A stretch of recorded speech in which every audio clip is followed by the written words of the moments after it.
Want the ultimate inside track on Wildcat Nation?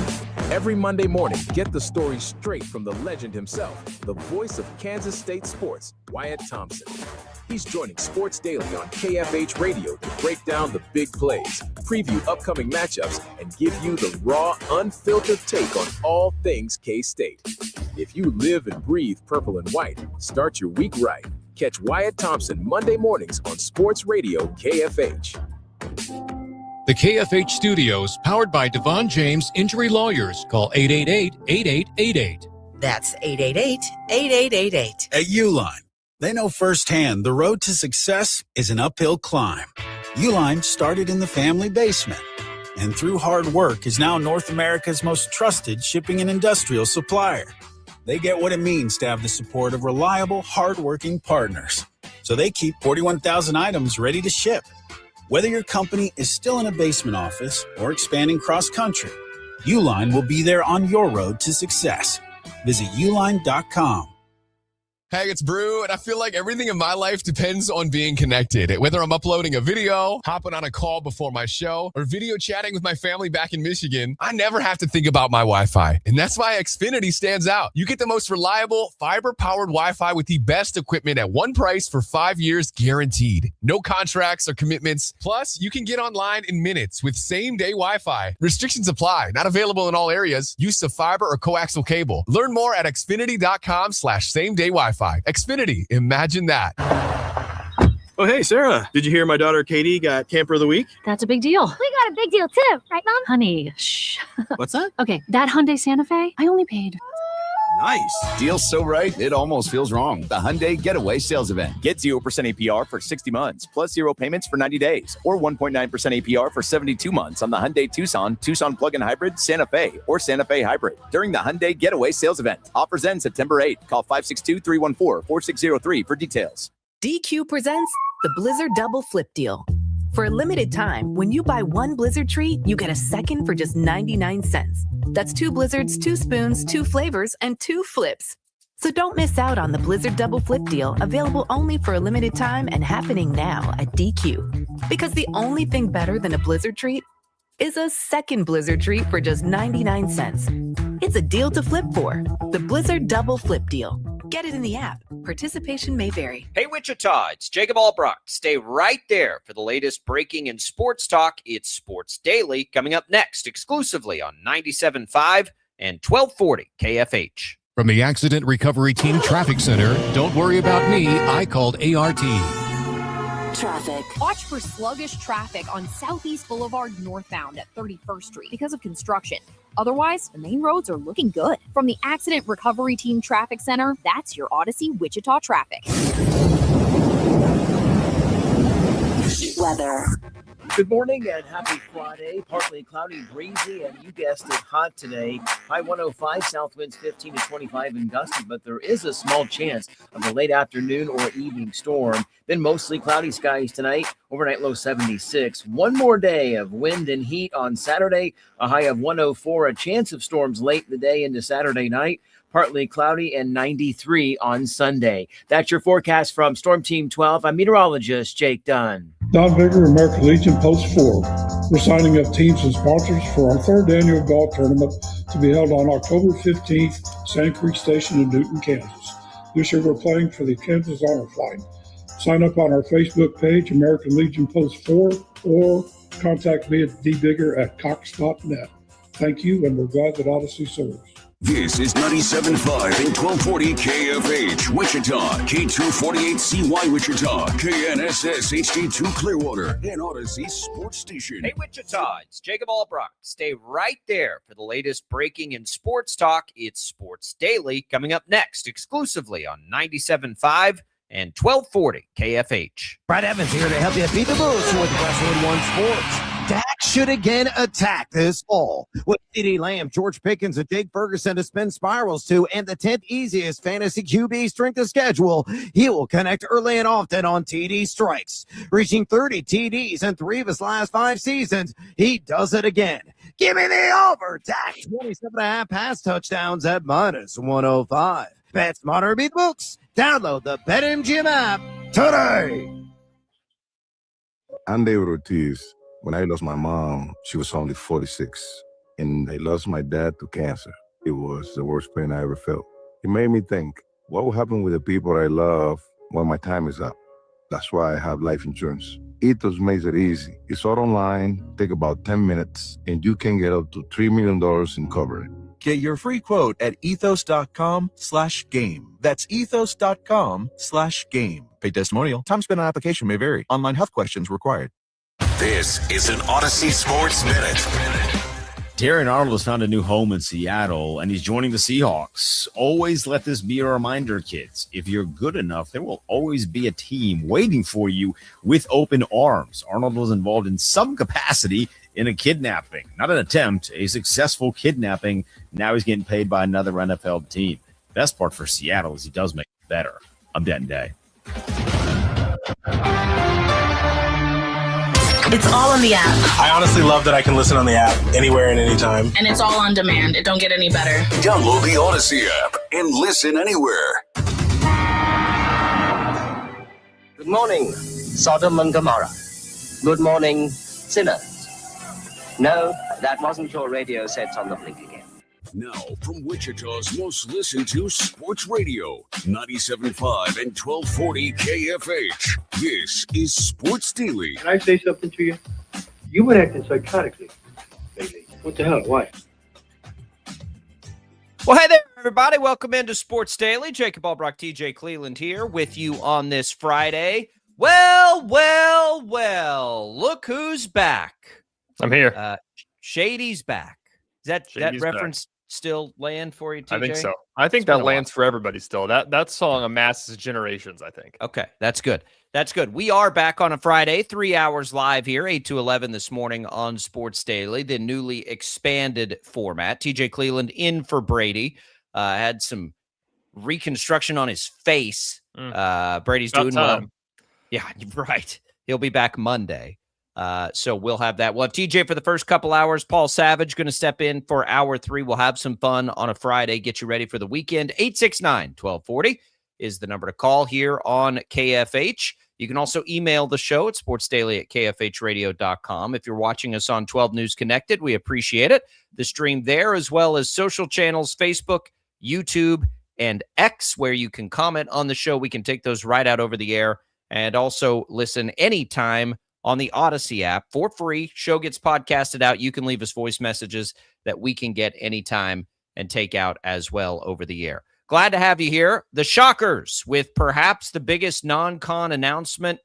My goodness, it's been a while since we've had one as big as the one we got yesterday. We mentioned it on the show as they're headed to Rupp Arena. So we will have that discussion today. The preseason is underway. And we get a look at some teams that actually played some people. Some teams didn't, but we get the number 1 overall pick in action, and we'll take a look back at that as well as any other headlines from the preseason, and then take a look forward for the Chiefs in the preseason. They'll play on Saturday. Andy Reid giving just a tiny bit of insight into how that'll look tomorrow for you. It's all what's on tap today, brought to you by the Wichita Brewing Company. Your summer spot, pizza and apps the whole group will love, seasonal beers, full cocktail menu for the adults, and new dirty sodas and homemade root beer that keep the kids happy. WB, see you this summer at Wichita Brewing Company. TJ, how are you? What have you been doing all this extra time? I thought I woke up this morning at 7:30 in a frantic panic, covered in sweat. Said, I missed the show. I missed the first of the show. Thought we had a little repeat situation of the finale of the Cleveland Albrocht era. But no, show's at 8. No, I'm lying. It didn't happen. But weird, the show's going on at 8 a.m. How are you handling the extra hour of sleep? I don't take it. I get up at the exact same time. Kids are back in school now.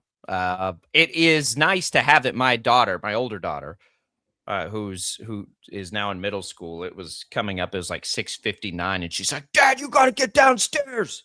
And I'm like, "No, I don't. Not right now. I don't."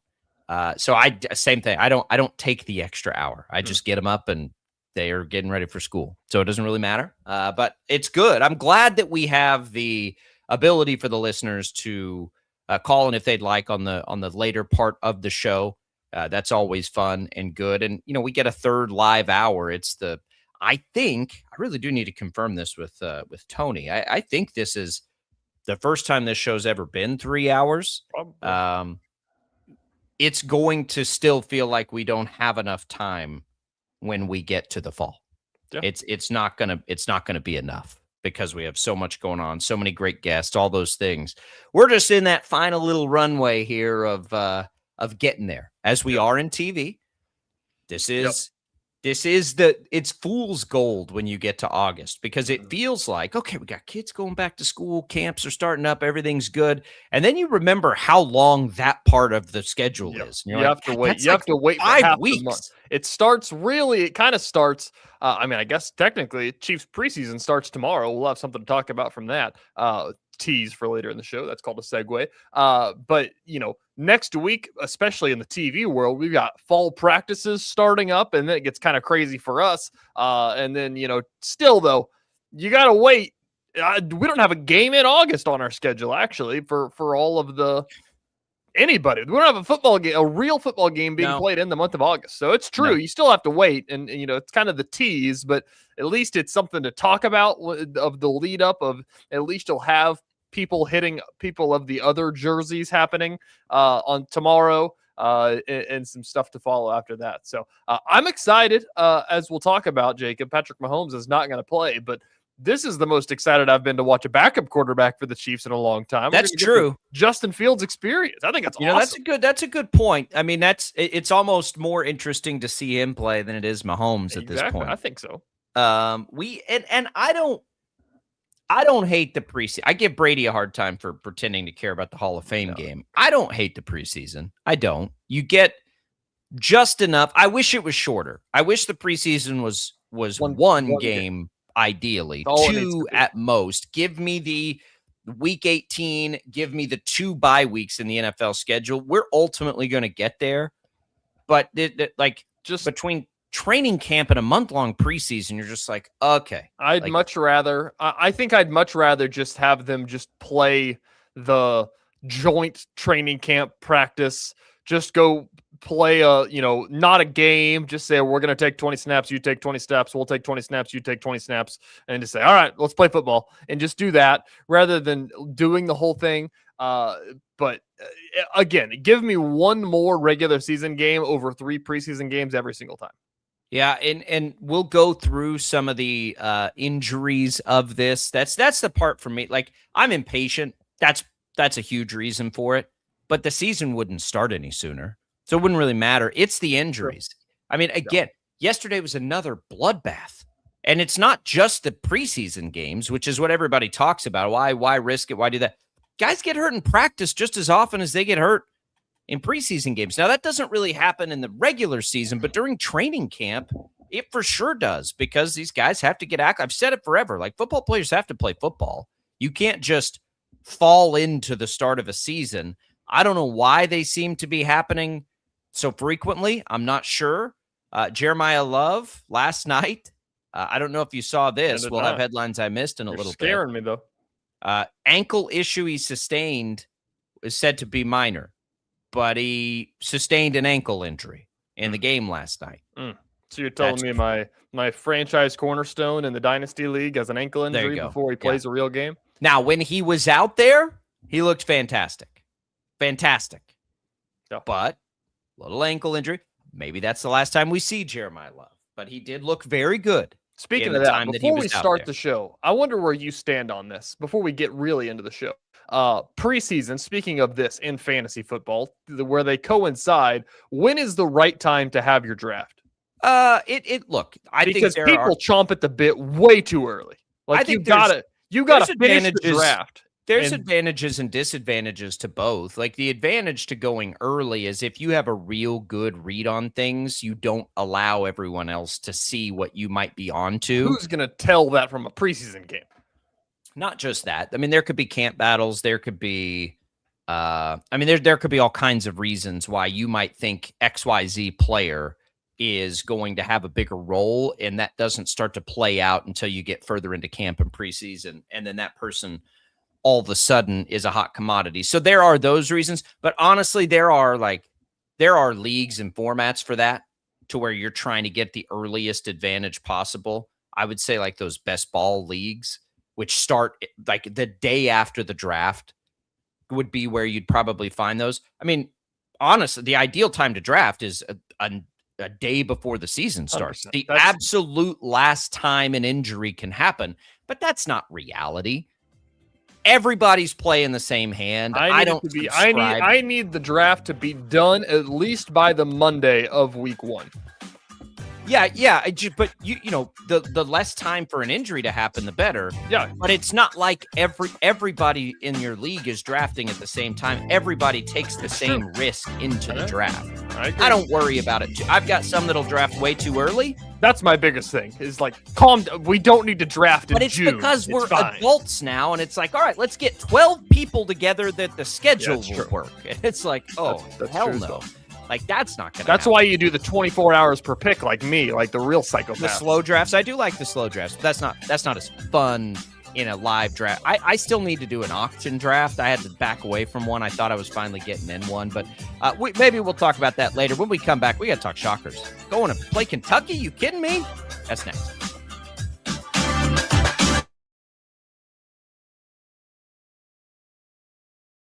Lightning, hail, tornadoes, flooding.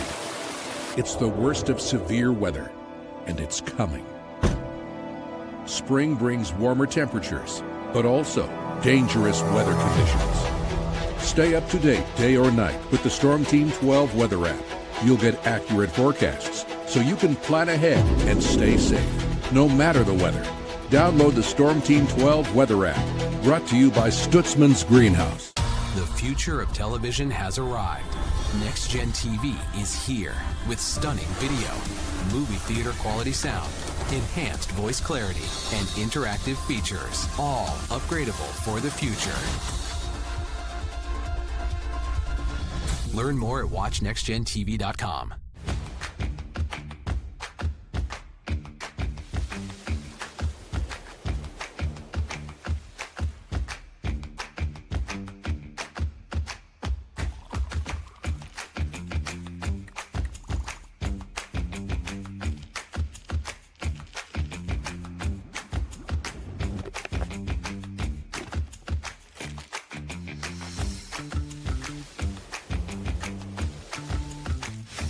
The canvas of our imagination. They tell a story. Clouds affect the events of your day.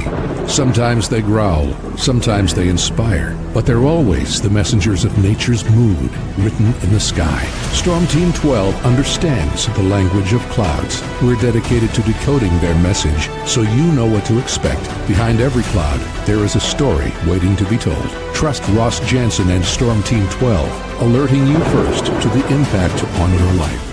We are following a breaking update. Every day, all day, stream the stories that have you talking near and far. Whoever is behind the wheel of this bus is not stopping. From hundreds of local reporters and meteorologists spanning the country. Chaos here this morning at the UW campus. Search LNL for the all-new Local News Live streaming app. Odyssey is one of the most influential audio and entertainment brands in the nation. You already know Odyssey's iconic local radio brands in Wichita. But did you know Odyssey has the country's best collection of music, news, and sports brands? Odyssey is also a premium podcast creator, major event producer, and digital innovator. Odyssey brings people together across the country and right here in Wichita. Odyssey also delivers meaningful radio and digital audio results. Find out our story and impact at odysseyinc.com/Wichita. Make yourself known now. 831001 in traffic pursuit. Oh my God, here. Investigate TV Plus begins with real people. We investigate stories that impact you And inspire change every day. Something is broken. Real problems. Why are they hiding it? And real solutions. My daughter was dying in front of me. What was your reaction when he said that? Investigate TV Plus, weekdays at 3:30 p.m. on KWCH. Sometimes people tell us, I don't get it, it's just tea. But let me tell you, we are so much more than just tea.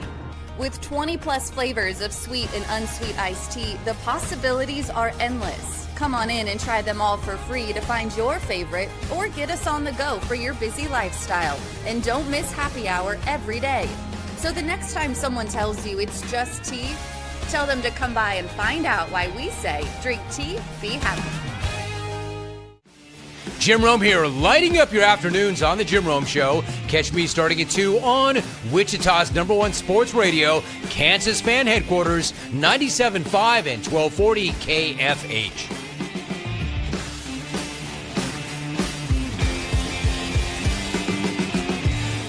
Mornings are busy. We're here to make your mornings better. We report the stories that affect you. 3 more hospital lies from contaminated apple juice just a day after the FDA issued a recall. We're here to make your mornings better. Closing east and westbound lanes of K96 for repairs. With 12 News, you're prepared for your whole day. Scattered thunderstorms across the state into the afternoon. Stay a step ahead with 12 News this morning on KWCH and KSCW.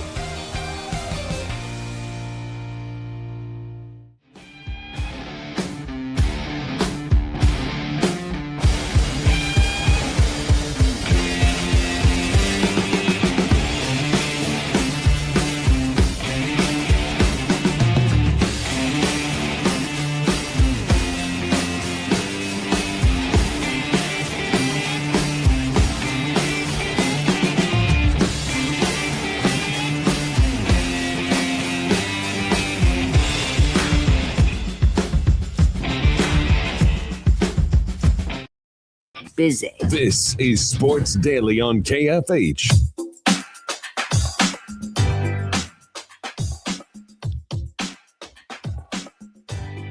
All right, welcome back in, everybody, to Sports Daily. Jacob Albrock, TJ Cleveland here with you on a Friday. Getting you ready for the weekend. It is a fun time of the year of anticipation, and then a not fun time of the year of anticipation. You mentioned fantasy football, TJ. Like, I can't wait for it, but I got to wait for it. I mean, we're still, even if you're early draft, you're still 2 weeks away from, drafting a little bit early here. We're just now to the first preseason games. That means we've still got 3 more weeks. Like, it's going to be a minute here. And to my point, that's the worst part about the early draft is then you have your team that you just have to stare at for a month. Like, can you guys play and do something? Agree. It's not fun. We'll have Jalen Thompson later this hour as well. Royals fans. So we've got that coming for you. Get his early take on the Daniel Lynch experiment and these signings. Tony Gonsolin yesterday. Like, the Royals are going after all the old guys just to try to find something. I don't hate it. Again, I love the headline that I was watching MLB Network last night, and the crawl that popped up said, Royals signed Tony Gonsolin and place him on the IR. Yeah. Well, great. I told you when we were talking about Kimbrel, all I see with all this is that they're spending money still, and there is zero other way that I can see for them to have a good bullpen next year than to go spend money. And we'll see if Jalen's getting that same vibe, because they could be calling guys up just as easy. We'll pick his brain on it and the emergence still of the young players. Jack Caglione's look good, but we'll have that should be coming up in about 15, 20 minutes from now. Let's talk about the Shockers going to Kentucky. So we got this news, the early reporting yesterday from the analyst. And then we happen to have Kevin Saul come back in. He wouldn't confirm it, but he didn't deny it either. So it's like, okay, this is happening. Wichita State loves to announce these things themselves. So we get that information a little bit later in the day. But, man, what a splash. Now a USC edition. First it was K-State, then it was USC. Now it's Kentucky. And we're just kind of looking at this thing and seeing Wichita State with all of a sudden, TJ, a schedule that, I don't know how many of these potential quad ones they'll ultimately have. We assume at least USC and Kentucky will almost certainly stay quad one games regardless. So, I mean, that gives you 2 opportunities. Is Boise State at home? Does that end up being a quad one? Boise's been a pretty good team. Maybe. Probably not, but maybe. They also have New Mexico, which you never know. That's at least a program that puts a lot of resources into its basketball school. So maybe they're pretty good. Those are both home games, though. And that's the other thing, real quick. Neutrals, USC and K-State. Home games against Boise and New Mexico. Like, this is a really nice balanced non-con. This this feels like the first time, Jacob, and since I've been here, and since probably a while, because the way that college basketball has shaped has turned into your non-con is going to be a cupcake fest, and then you're going to get into conference play. And for the Shockers that have played in the poached American, where teams are just leaving like flies, and it's not what it used to be, their conference play has been more marquee than their non-conference play, and that should not be the case. And I think that we've made the point so clear about in the world of college athletics where revenue is so important and selling tickets is so important, play them.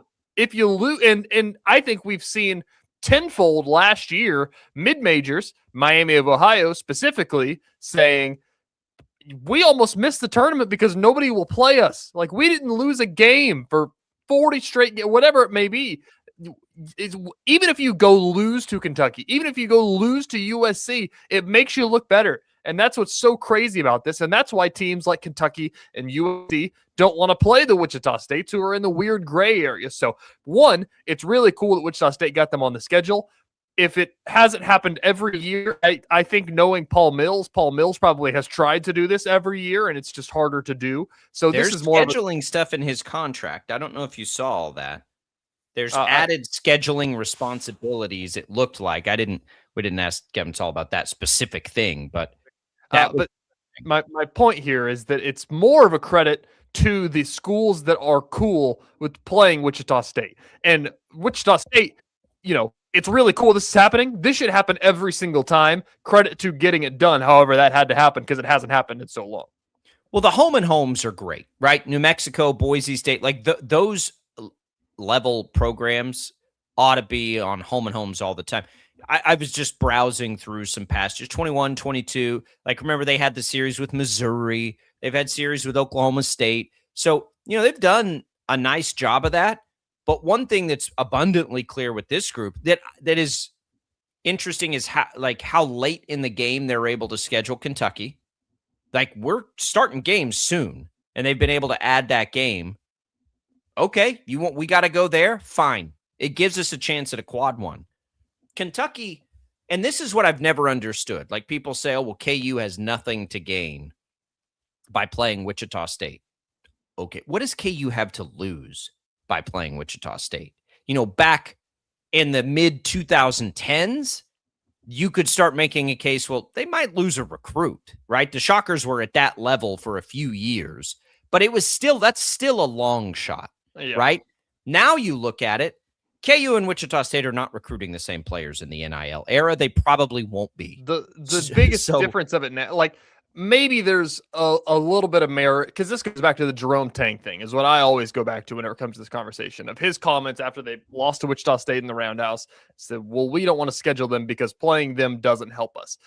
Okay, there's the smallest amount of merit for a school that's not K-State, for a school like, DePaul or something like a small Power 6 that really doesn't. But for a team that plays in the Big 12, who's the best conference in America, if you're KU or K-State or whatever, if you want to say USC or an SEC team or whatever, the reason they're fine with playing this, they could go 0-15 in the non-con and they can be okay.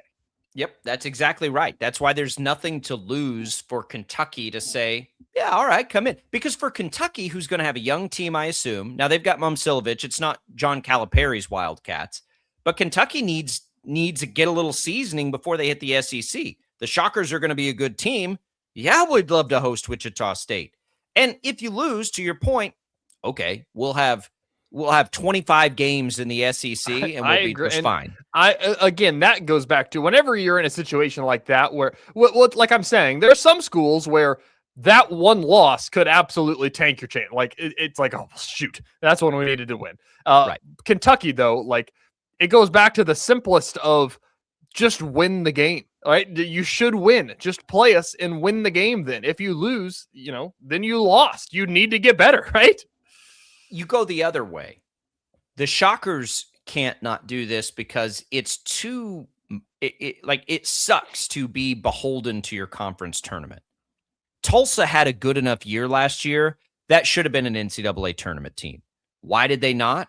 Because they just couldn't. They didn't play anybody before the conference started. And so you've got this. How many wins did they end up with last year? I mean, it's like 30, I think. I think they got to 30, and they were good too. It wasn't like a fake 30. Like the top end of the league They ended almost up beat being K-State, remember? Yeah, the top end of the league last year ended up being pretty good. We're taking 76 teams, and the Americans good enough to send one? Yeah. That's the problem right now, and it's ultimately the problem the Shockers will need to bigger picture solve when ultimately I think they need to leave the American. That's not a conversation quite yet, but a couple of good years, and it absolutely can be and needs to be. They need to be out of the American. They gain nothing in the football portion, and it's not a strong enough basketball league to make it worth their time. They could go play in any league. Is a one-bid league. You can go play. I don't care what it is. You can go play in whatever league you want. If it's a one-bid league, it's not doing you any good. So they'll ultimately have to probably go to the A-10 or the Big East, and we'll see what happens down the road. But they have that problem too. Now we're looking at a schedule where, let's say, when we don't know a lot about the American yet, the Shockers are almost certainly going to be picked to win it. So they'll come in. Let's say if it's just a really great year in the American, plus a win maybe against USC or Kentucky, or, a couple of wins against Boise and New Mexico, K-State, and you look at it then, and they're going to have a resume that at least gives them a better chance. That's why they need to schedule like this. Again, to my point, we've seen the bracketeers where it turns to, okay, Wichita State has 30 wins, and it's like, or whatever, 27 wins, I guess would be a bubble team or something like that. They've got 27 wins. They lost to Kentucky and USC, but they lost by 10. This team lost by 45 to this. So, losses even help you. You just have to put them on your schedule. Yeah, they won't, the committee will never say that they can, but they can. And even then, it's I think that they do that, and they beat Boise and New Mexico at home. I think that the coaches will tell you this, and I bet if you ask Paul Mills, he would 100% would tell you this, is that it's not so much that the losses themselves help you, but when you get down to the end of it and say, okay, well, Wichita State's strength of schedule was 70, right? Like they were like top 70 in the country compared to Miami of Ohio, who was 200th, right? And it's like, well, yeah, we went out, and even if we lost to USC, K-State, and Kentucky, and whatever it may be, if we end up and we're a bubble team still, it's like, yeah, but look, we played them, right? And that's just kind of the flaw of the tournament that we've seen. But you got to play the game, and that's why it's been so hard for teams like Wichita State. That's why it is such a big game. And they are so equipped in the modern era of college basketball with the retention numbers that they have, which will be better than any of these teams, by the way. They're equipped to maybe get one. And I do think they'll get one of these non-home games this year. And that may be all it takes. Now, we don't know how good K-State will ultimately be. Honestly, we have no idea. K-State may not be very good. It's just total crapshoot. We're pretty sure at least Kentucky and USC will be bubblicious, right, by the end of it at worst. And that will be helpful. I love that it's happening. However it's happening, I don't have any. I'm sure that Isaac Brown and Paul Mills in the first couple of years were out there pounding the pavement, and Kevin Saul and whoever's in charge of scheduling trying to get games scheduled and just couldn't do it. So it's not I don't know what's shifted. I don't know how they've been able to do it, but they've been able to do it. And it's a big deal. And it's a big deal for Shocker fans. And it will add to the hype of this season. I bet you we see more tickets sold this year than we have in a long time. Yeah. People think they're going to be good. People will have seen them play some of these other teams. Like, we're going to have an opportunity to get into conference play, and the Shockers be at a fever pitch. The Shockers are going to be on TV this year. That's the thing too. Like, well, yeah, we don't have any of that yet, but they will. 100%. They will be on TV more than they have the last 4 or 5 years, probably. Last year I think the only televised games were Atlantis, and then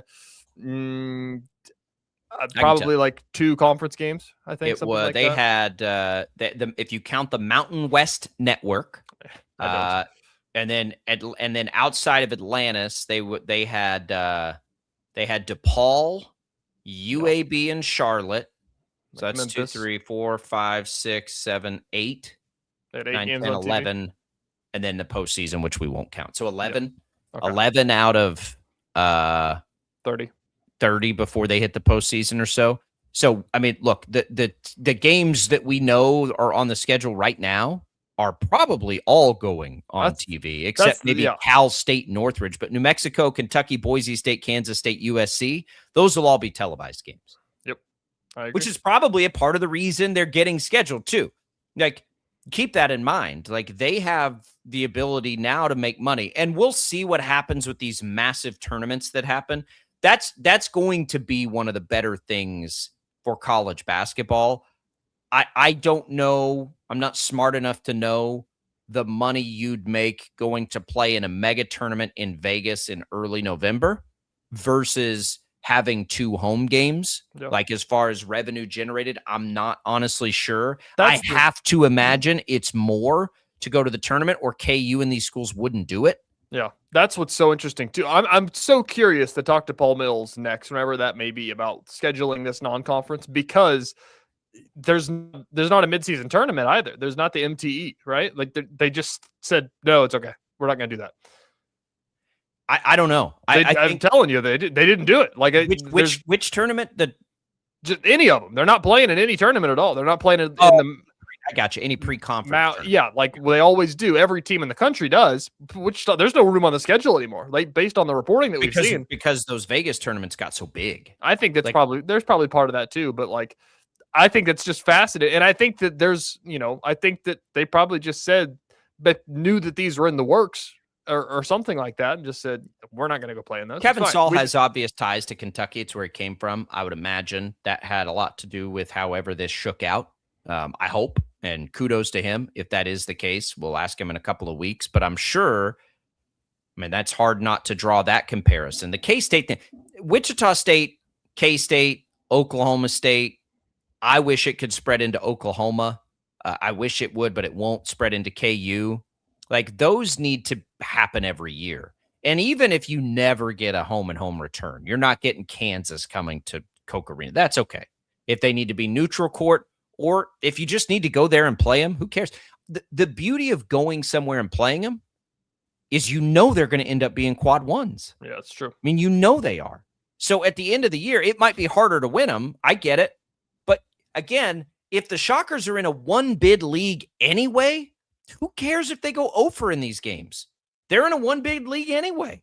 You can't tell me that going to Rupp Arena and playing Kentucky is not going to make this team better by the time they're playing in January.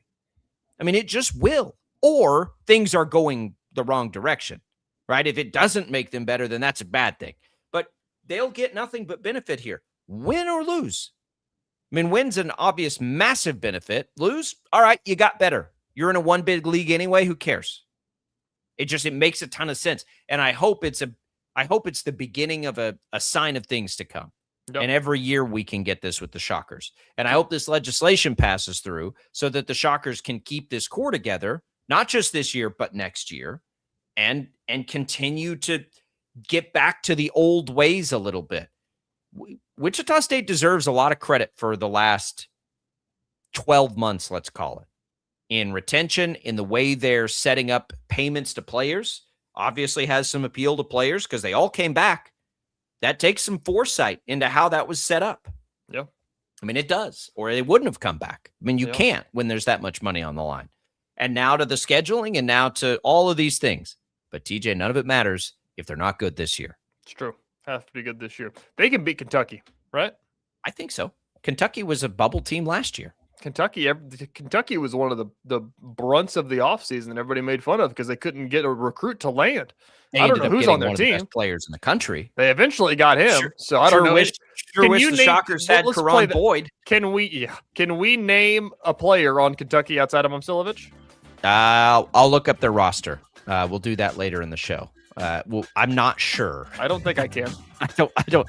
I mean, right now, without looking, no, I could look at the roster and say, oh, yeah, I know that guy. But no, I couldn't tell you off the top of my head. But we'll do that later in the show. When we come back, let's talk Jalen Thompson. Let's talk a little baseball with the Royals Insider next.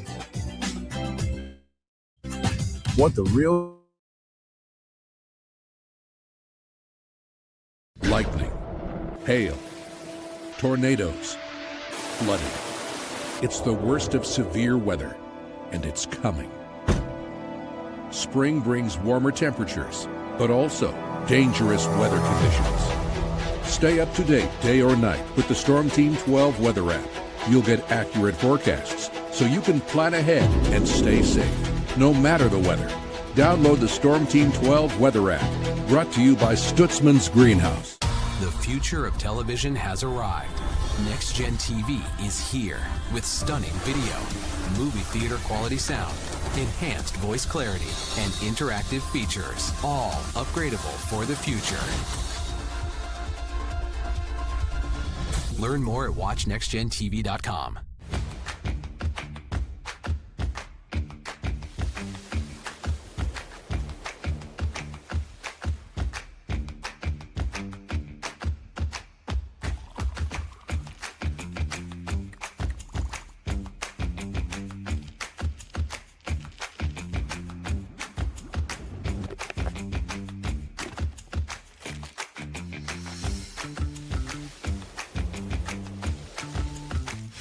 The canvas of our imagination. They tell a story. Clouds affect the events of your day. Sometimes they growl, sometimes they inspire, but they're always the messengers of nature's mood, written in the sky. Storm Team 12 understands the language of clouds. We're dedicated to decoding their message so you know what to expect. Behind every cloud, there is a story waiting to be told. Trust Ross Jansen and Storm Team 12, alerting you first to the impact on your life. We are following a breaking update. Every day, all day, stream the stories that have you talking near and far. Whoever is behind the wheel of this bus is not stopping. From hundreds of local reporters and meteorologists spanning the country. Chaos here this morning at the UW campus. Search LNL for the all-new Local News Live streaming app. Odyssey is one of the most influential audio and entertainment brands in the nation. You already know Odyssey's iconic local radio brands in Wichita. But did you know Odyssey has the country's best collection of music, news, and sports brands? Odyssey is also a premium podcast creator, major event producer, and digital innovator. Odyssey brings people together across the country and right here in Wichita. Odyssey also delivers meaningful radio and digital audio results. Find out our story and impact at odysseyinc.com/Wichita. Make yourself known now. 83-1001 in traffic pursuit. Oh my God, here. Investigate TV Plus begins with real people. We investigate stories that impact you. And inspire change every day. Something is broken. Real problems. Why are they hiding it? And real solutions. My daughter was dying in front of me. What was your reaction when he said that? Investigate TV Plus, weekdays at 3:30 p.m. on KWCH. Sometimes people tell us, I don't get it, it's just tea. But let me tell you, we are so much more than just tea. With 20 plus flavors of sweet and unsweet iced tea, the possibilities are endless. Come on in and try them all for free to find your favorite or get us on the go for your busy lifestyle. And don't miss happy hour every day. So the next time someone tells you it's just tea, tell them to come by and find out why we say drink tea, be happy. Jim Rome here, lighting up your afternoons on The Jim Rome Show. Catch me starting at 2 on Wichita's #1 sports radio, Kansas Fan Headquarters, 97.5 and 1240 KFH.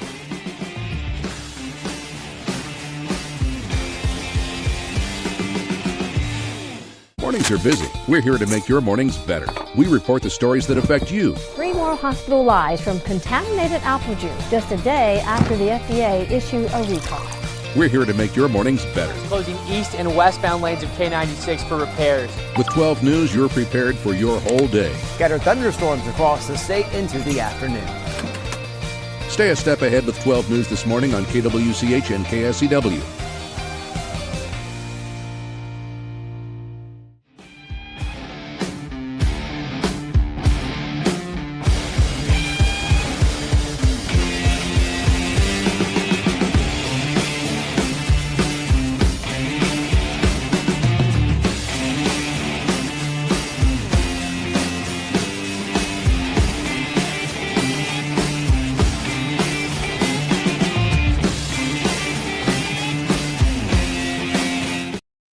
Sports Daily on KFH.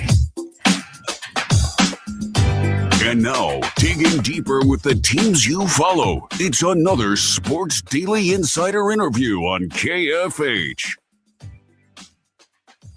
All right, welcome back in, everybody, here to Sports Daily. Jacob Albrock, TJ Cleveland, Jalen Thompson. Now our Royals insider, Kansas City Star, at Jalen Thompson on X, hops in. Glad to have you, Jalen, with us here on a Friday, as usual. And it's an interesting day for the Royals. If you've ever pitched before in your life at the big league level, doesn't matter if you're hurt, you're old, the Royals are interested at this point. What do you make of adding all these? Before we get started into that, Jalen, did you get a day off in Los Angeles yesterday? I did. Yes, I did. What did you do? We can't bury the lead here. I went to see the Odyssey 70 millimeter, so IMAX. Very, very good. The movie only 25, yeah. Only 25 theaters have the 70 millimeter IMAX. So what was that, about a $75 movie ticket? Yeah, around there. Exactly. But it was worth it, though. That's Jalen. I knew we were friends because you didn't say I went to the beach. No, beach is overrated. Stay away from the sharks. Stay away from the sharks. Jellyfish. It's jellyfish season. I might hate jellyfish more than sharks. My wife makes fun of me, and I'm like, why would I want to swim in something where all these things can attack me and I'll never see them coming? Mm-hmm. It's true. Crystal clear water of a swimming pool for me. All right, Jalen. So these old guys, they keep bringing in off the scrap heap. Why do you think they're doing that? I want to. Well, let me ask you that first. And then we can follow it. But why are they going that route rather than just calling guys up? It's insurance. You go with the experience versus the non-experience. So if they strike out this offseason and they don't get the guys that they say they want to spend the money to get, then at least you have someone that knows how to pitch in the big leagues on your roster or somewhere in your organization. So I thought the move to get Tony Gonsolin was a pretty good move, Former All-Star, guy has great numbers when he's right, when he's healthy. He just hasn't been healthy.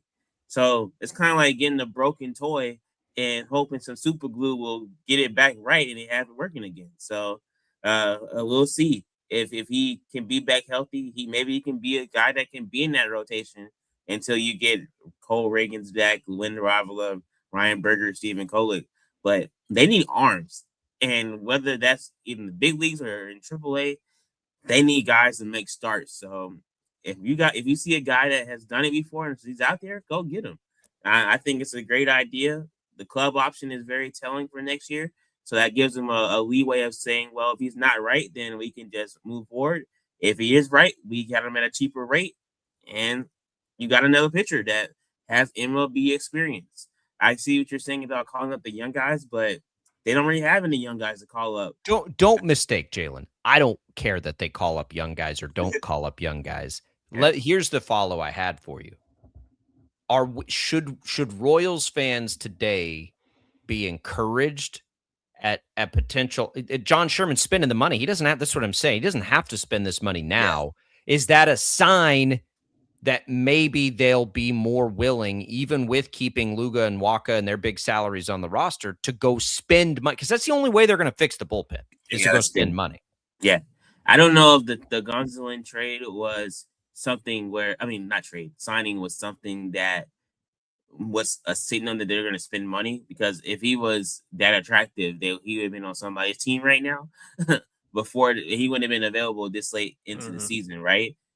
I will believe them in spending money when it's November before the lockout and they go out and get 2 or 3 top flight pitchers on the free agent market. I will believe them when they say they're going to spend money. But right now, what does spending money look like to them? Is that going and getting Michael Wacha and Seth Lugo 2.0 again? Or is that going to get top of the line starters, front line guys, really open up the wallet? That's the question that I have for them. What does spending money look like? Because there's 2 different ways to spend money. You can spend it with, it's a little out of my price range, but I'll buy it anyway, or we're balling out. Which one is it?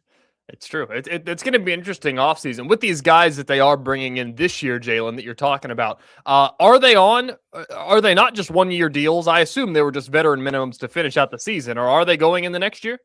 Yeah, all pretty much 1-year deals to finish out the season. Outside the guns, if they're going to have to make the decision if they wanted to bring these guys back next year. So is it anything? Are these guys going to be here next year? Are they going to, or are they just Band-Aids to say, let's just get to the end of the season? Right, exactly. That's exactly right, TJ. It's just to get to the end of the season. Unless you believe that Randy Dobnak is worth it, then you bring him back next year. So, I mean, it just, they're trying everything. You got Daniel Lynch being a starter again. When they said that he would not be a starter 2 years ago, times have changed. He's back in the starting role. So it really just, you don't know. It just, they need arms to finish out this season. This has been a disastrous season by all accounts. We all know that. They compete, they play hard, but they don't win games. And at the end of the day, you're judged by your wins and your losses, and they have not won nearly enough that most people would expect them to. And to be quite frank with you, the Chiefs play on Saturday. I don't know how many fans are going to be sticking around once that football kicks off on Saturday. Okay. But the Lynch thing also, so if we're trying to guess at what the offseason, because they have to be planning on this. They better be planning on this. They kept Lugu and Waka. They moved Lynch back in the rotation. They bring in these old guys who could get more expensive if they find something in. That's what I like. I don't think they're planning on spending money in the rotation. I think they're planning on spending money in the bullpen. Noah Cameron's starting to come around. I mean, there is a world, like if Lynch was able to figure it out, that's 4 starters. And then who knows what happens with Reagan? Who knows what happens with Marsh? There's all these questions, but they don't know anything without Lynch about their bullpen. But it's probably a lot easier to get relievers than it is to get starters. I think so. You can find a guy that pitched 1 or 2 innings. It's cheaper to fill out a bullpen than a starting rotation, I'd assume. But you've got to. But listen, you got to be good in the bullpen. They're pitching well right now in the rotation. Their lineup is good, and they can't win any games because their bullpen sucks. I don't know that it is easy to get arms in the bullpen, like not good ones. And you're about to lose Lynch. And I agree that they should do this. I think it's the right idea. Like they potentially walk into next year. And who anchors that bullpen right now? Can you name me 2 guys that you are confident in that will be in that bullpen right now in the organization? I mean, I like Steven Cruz. I think Steven Cruz is your future closer, someone that, or at least a high leverage guy. And the question is going to be, do you pay for a high usage closer? You did that in Carlos Estevez, and it didn't work out. He hasn't pitched but 1 game this year. So, I mean, I know last year he lead the league in saves, and he was an all-star. I will give him that. But do you try to bring that back? I've been saying this, and I think that this is what they should do, and maybe it might be some familiarity there. I say if Brady Singer's a free agent, you bring him back. You know him. He knows you. He can fit in that starter role where he's not going to be too expensive. And you have that familiarity. And then you can say, well, with Waka, Lugo, Brady Singer, Noah Cameron, and then whoever you have at 5, if that's Daniel Lynch or whatever, you can live with that, right? Until your other guys get back. Then you spend on the bullpen. Yeah. That's what I think. If he's a free agent next year and he doesn't have a qualifying offer, I think the Royals should really look at bringing Brady Singer back. Yeah, I like Brady Singer. That'd be fun. Jalen, let's talk about the Dodgers series. They looked good in basically every game, and then they just blew every single game, which shouldn't surprise us at this point. Is that just you're playing the Dodgers a little bit, or is it same old struggles? I thought that they could have won all 3 of those games. Mm-hmm. They had a chance to win all 3 of those games. But like Salvi said, you got to be perfect when you play the Dodgers, and you can't make mistakes. And they had execution late in those games that they just did not get right. I mean, in the 10th inning of the walk-off, I believe that was Tuesday night, where Bobby just didn't drive the run in from third base. Can't happen. He didn't hit it deep enough.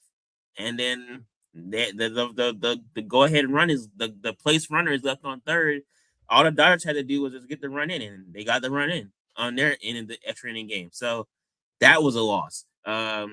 You look at Wednesday's game. you kind of shut down Shohei Ohtani the whole series, and then he hits the home run off of Lynch, and then you have the Mookie Betts home run. You couldn't get Mookie out the entire series. So, I mean, the Dodgers really beat you in really with their core starters. Their stars were better than your stars. That's basically the difference in between both teams. And they execute, and the Royals did not execute. I think, like you said, the bullpen is a bigger reason for that, but the offense has to overcome that, or at least give enough coverage so that they can win those close games. Isn't it so crazy? Like, we think back to last year, think back to most of the first half of this year, and the offense was such a concern. And we knew this. We've been talking about this back to last offseason, that we worried that the pitching would fall off a little bit. It certainly has. The offense feels like it's going to be there. I don't think we're going to walk into this offseason and say, oh, man, the Royals have to add an outfield bat. I mean, that seems low priority in the things that they're going to need to be successful next year. Is that fool's gold, though? Like, are we confident in these young guys next year if it kind of stays the same? I think so. I think you're confident in Jack Caglione and Carter Jensen. They are who you thought they would be at this point in their careers, right? Everything you would have hoped for from both of those guys, they have given you. So I think that's why the offense looks a little bit better than you thought. And Isaac Collins is really good. He's not a star, but he's a very good player in his role, right? So you're happy about that. So now you look at your core, which was always going to be Bobby Witt Jr., Michael Garcia, Vinny Pasquantino, Salvador Perez. Those four, plus the young guys, you got 7 guys right there. You can feel confident in that you can stay and compete with the best of the teams, right? It's just a matter of, do you get one more? Michael Massey's been great, and no one even talks about him. Nate Lofton's been great. No one talks about that, right? So the offense is pretty much set. I think it's going to be the pitching that they fix this offseason, and they have to. And I think that when they fix that, then maybe they can win some of those games. Because if you think about it, if you took 10 of those losses that they've had in those one-run games and you flipped them, they're in the playoff mix right now. Yep. That was what my question was going to be, Jalen, is if we're saying that about next year, is that true about this year? If you took where the offense is this year, because they struggled a little bit to start, but I'm with you. I think that if you fix the bullpen, if you can get me one more starter, I think that they'd win. I mean, they'd probably have 20 more wins under their belt. Yeah, and look at the wild card race. The Rangers are like a game under 500, and they're in the 3rd wild card spot. And they have no chance. It's the weirdest thing. It's such a disappointment for the Royals this year. I mean, I'm looking. Yeah. I'm just like, if I go back to the 2025 free agency for relief pitchers, guys, like you're looking at contracts anywhere from $20 million down to $5.5 million when you go way down the list for guys that aren't even that good.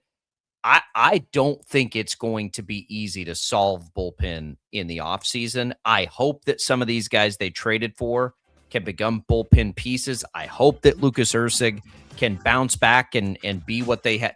Because unless you're going and paying $18 million a year for Tanner Scott like the Dodgers did, it ain't easy in the bull. There just aren't that many guys that are really good at it. It's not our money though. So I want John Sherman to spend $100 million on the bullpen. Jalen will follow. Enjoy LA. Stay away from the beach. The Angels are up next. Follow Jalen at the KC Star. Follow him on X at Jalen Thompson. We'll talk again soon. All right, see you guys later. There goes Jalen Thompson. We got another hour coming up. Headlines I missed next, and more on maybe the Royals. A lot of football talk today. Don't go away.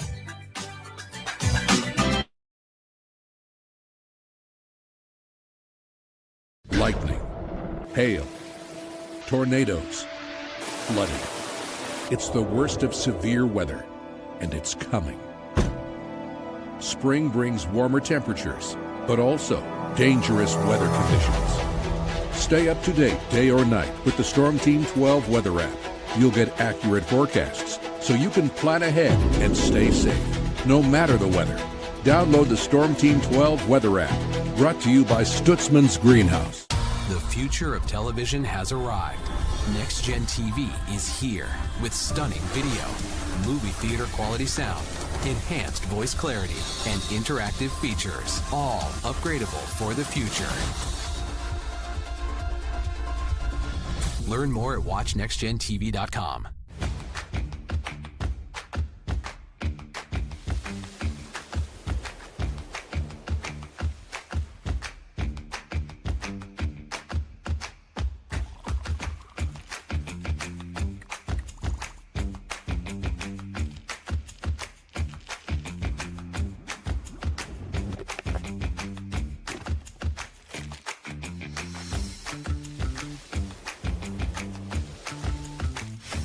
The canvas of our imagination. They tell a story. Clouds affect the events of your day. Sometimes they growl, sometimes they inspire, but they're always the messengers of nature's mood written in the sky. Storm Team 12 understands the language of clouds. We're dedicated to decoding their message so you know what to expect. Behind every cloud, there is a story waiting to be told. Trust Ross Jansen and Storm Team 12, alerting you first to the impact on your life. We are following a breaking update. Every day, all day, stream the stories that have you talking near and far. Whoever is behind the wheel of this bus is not stopping. From hundreds of local reporters and meteorologists spanning the country. Chaos here this morning at the UW campus. Search LNL for the all-new Local News Live streaming app. Odyssey is one of the most influential audio and entertainment brands in the nation. You already know Odyssey's iconic local radio brands in Wichita. But did you know Odyssey has the country's best collection of music, news, and sports brands? Odyssey is also a premium podcast creator, major event producer, and digital innovator. Odyssey brings people together across the country and right here in Wichita. Odyssey also delivers meaningful radio and digital audio results. Find out our story and impact at odysseyinc.com/Wichita. Make yourself known now. 310-1 in traffic pursuit. Oh my God, here. Investigate TV Plus begins with real people. We investigate stories that impact you. And inspire change every day. Something is broken. Real problems. Why are they hiding it? And real solutions. My daughter was dying in front of me. What was your reaction when he said that? Investigate TV Plus, weekdays at 3:30 p.m. on KWCH. Sometimes people tell us, I don't get it, it's just tea. But let me tell you, we are so much more than just tea. With 20 plus flavors of sweet and unsweet iced tea, the possibilities are endless. Come on in and try them all for free to find your favorite or get us on the go for your busy lifestyle. And don't miss happy hour every day. So the next time someone tells you it's just tea, tell them to come by and find out why we say drink tea, be happy. Jim Rome here, lighting up your afternoons on The Jim Rome Show. Catch me starting at 2 on Wichita's #1 sports radio, Kansas Fan Headquarters, 97.5 and 1240 KFH.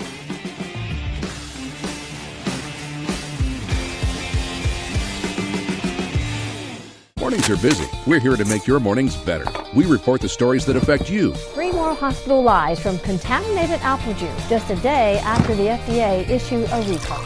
We're here to make your mornings better. Closing east and westbound lanes of K96 for repairs. With 12 News, you're prepared for your whole day. Scattered thunderstorms across the state into the afternoon. Stay a step ahead with 12 News this morning on KWCH and KSCW.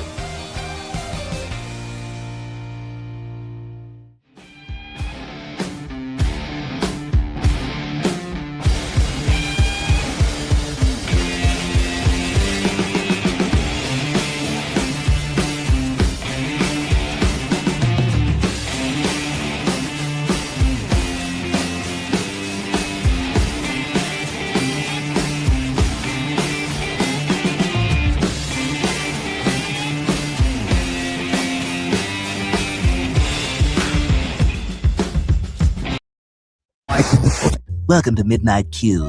We're going to enjoy the smooth jazz of Charles Mingus. Norman Mailer is here to read an excerpt from his latest book. And then we also have a girl from Omaha who's hiding a banana. We'll find out where. Giggity giggity, giggity goo. Stick around. Now, from Wichita's most listened to sports radio, 97.5 and 1240 KFH. This is Sports Daily. What? You suck! You're supposed to use your deep voice for good, not evil. You suck, man! Oh boy, do either of us qualify as deep voices? I don't think so. I've learned the most qualifying thing for deep voices inside baseball here for anybody that edits video. Jacob, whenever you play like the 2x speed to edit fast, my voice immediately goes chipmunk. But then you interview Josh Eilert, now an assistant coach for Wichita State. Whenever I interviewed him, whenever he was with West Virginia, that dude has a deep voice. And whenever you play the 2x speed, and it still sounds like you're talking to a man, it's like, oh, yeah, I don't have a deep voice at all, do I? Yeah, I am a child. I'm a little boy.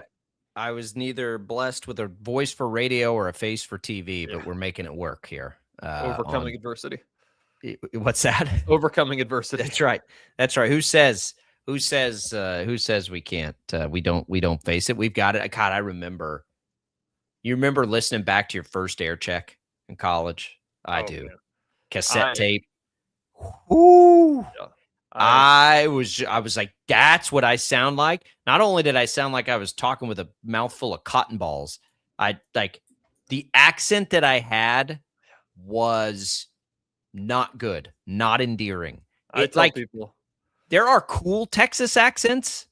The one I had was not cool. It was just like real white trashy. Like I'm like, oh, I can't do that. That can't be how I sound. Took a little training to knock that out of there. Yeah, I tell people all the time that so I never did any like student radio stuff in college, but I did like some not TV, but like turning packages and doing stories and stuff like that. And that's what I used to make my reel to get into TV. And I was shooting them on an iPhone and like watching them back. I remember the first time you had me go to a high school basketball game, my first week on the job, and you're like, just shoot a 20-second tease. Tell us about the game. It took me 45 minutes to do it. And I'm like, Halstead is going to play tonight, and just terrified. It's hilarious. I always tell people it takes you about 5 months, and then you just get over it. Was I still in charge when you first came over? I remember when you first came over, and I remember talking to you. I was still at that time. I was okay. I know quickly after that I wasn't. Mm-hmm. So yeah, I it's the same thing with young people. It's just like, I don't have any advice to give you other than to go do it 1,000 times and watch it, and you'll see what you need to work on. And then once you get through that, taking, what'd you say, 30 minutes to do a 20. Like once you get through that, then we can actually dig in and fine tune a few things. Yep. But until you're not scared of it, like that's the first thing you have to get through. Just go do it. Literally 1 million times, and then you can work on it. But it is Sports Daily here on KFH. I can't make my voice go deep without like also sounding like creepily sensual. So we won't do that. We won't fake it here on the show. Welcome in. Glad to have you back. Thanks to Crestview Country Club for being a great supporter of the program here on Sports Daily. Still a little hot for your golf? That's okay. They got 2 state-of-the-art simulators. Go swing around and hit some balls in the air conditioning, have a bucket of beers and some chicken wings. They've got it all for you at Crestview Country Club. Go take a tour of the facility today. And when you're up to it, 36 holes outside to choose from of the best golf in the area, too. We're going to take you through some football this hour. We'll continue the conversation, kind of spend a little more time, if you weren't with us in the first hour, on the Shockers' big announcement yesterday. And just sort of, I think, TJ, we can go bird's eye a little bit and take it back to the growth last year, the offseason they've had, into these scheduling nuggets. We still don't know what's going to happen potentially to the roster with any of these court cases. So we'll spend a little time with the Shockers here. We'll get you caught up on what the Chiefs' plan is this weekend on Saturday, and then start to take you back through a little bit of what we saw in the preseason openers. Couple rookies look pretty good in that opener. It's all What's on Tap, brought to you by the Wichita Brewing Company, now featuring a brand new summer cocktail menu. Set sail with a salty doggy or bearded clam, or escape with a Waikiki Wake Up String Bikini Bellini. WBC summer cocktails, because summer sips better at the Wichita Brewing Company. Before we do any of that, I know he's been missing this, his favorite segment. Let's get some headlines I missed. All right, Sports Daily fans, let's take you to the sports headlines Jacob probably didn't see. Jacob, so more inside baseball here. The way that I always navigated headlines is I would find them on X, primarily Twitter, and I would just save them to my bookmarks. I'm going through my bookmarks since I haven't done this in half a month. This is like a time capsule of late July headlines, but I've got some in the past like 24 hours. I've had quite a few. I've got one that I think we should save and talk about because it's actually really interesting. We'll get into that. So we're going to start with this one. An Arkansas high school football player played an entire practice with a 2-foot-long venomous cottonmouth snake in his helmet. Yeah, Brady had this one. I cannot believe that you didn't hear it, feel it, sense it. Oh my gosh. I don't know a lot about cottonmouths. I grew up with rattlesnakes, which you would certainly hear. But how do you keep that snake from biting you? That is terrifying.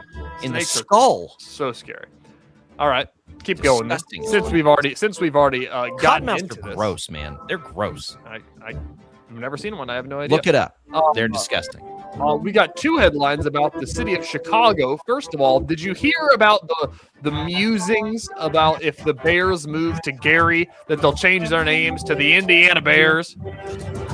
They're not changing. Somebody said, I don't know where that came from, but apparently there was a legitimate rumor that it was. I don't know who started that, but yesterday the chairman George McCaskey said, "We will not change our names if we move state lines. We will be the Chicago Bears, whether we play in Arlington or whether we're in Hampton. We're the Chicago Bears." Where do the Braves play? What's that city? Cobb County. They moved or something, and then the Rangers play in Arlington. Like, come on, guys. The Dallas Cowboys are not the Arlington Cowboys. I agree. Like, you're not. It's not this. People are making way too much about this Bears thing. I agree. Speaking of Chicago, in college basketball news, Loyola Chicago have a statue unveiling coming up next Friday, August 21st on their campus. I have not seen this. It better be Sister Jean. Sister Jean is getting a statue on August 21st. It would have been her 107th birthday. That's crazy. That's incredible. She just died like 2 years ago? No, I think it was last year. Was it really? She would have been 107. Yeah, that's nuts. I didn't realize she lived that long. I have a great aunt doing really well that is now 104. Jeez. I believe. She has the same birthday as my daughter. And her sister is 101 and doing really well. That's the sister that's the huge Spurs fan. My grandpa used to always say he comes from a long line of livers, mostly cirrhosis. Get it? I guess Get it? I don't think so. Cirrhosis. He drinks too much. Long line of livers. Oh. Yeah. Oh, livers. I see that. Thanks, Max. All right. Baseball last night. The Field of Dreams game, excuse me, in the Corn. We have I'm going to do this instead. Instead of giving you the headline, we're going to do this backwards. I have a list of players. Tell me what they have in common. Ready?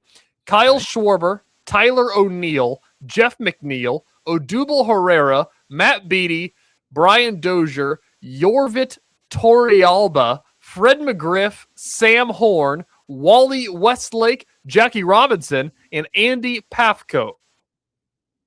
What they have in common? Yes.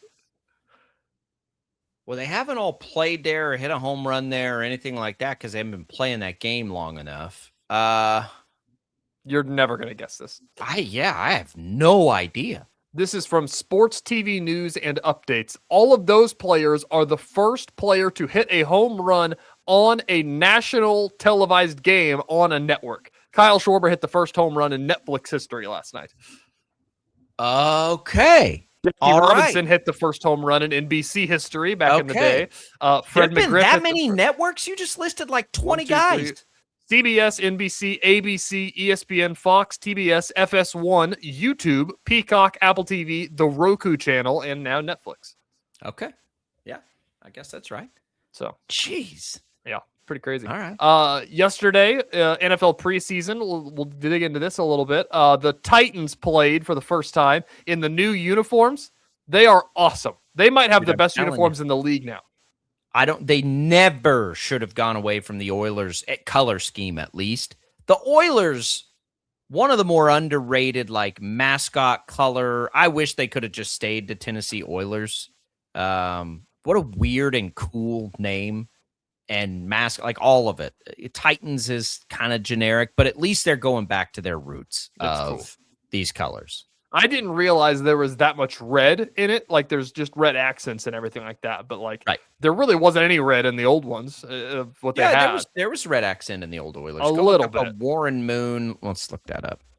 Well, No. I'm saying in the jerseys they wore last year. Not much at all. Yeah. That's my point. Yeah, I knew there was red in the Oilers, but yeah, these are very Oiler centric. But just the baby blue, like it's so good. It's so much better than the Titan. I just watched Quarterback on Netflix, and there's a lot of Cam Ward in there, and just a lot of wow, those uniforms really were not good, and they wore those for a long time. Now, I didn't love the Steve McNair Titans because you loved the Oilers uniform so much you hated to see it go away. All right, we'll get to the headline you saved on the other side. We owe you a look at the Kentucky roster and see how many players we know. We have a lot of fun things on Friday for you on Sports Daily. It's All Rock to Cleveland, kicking it old school. Don't go away.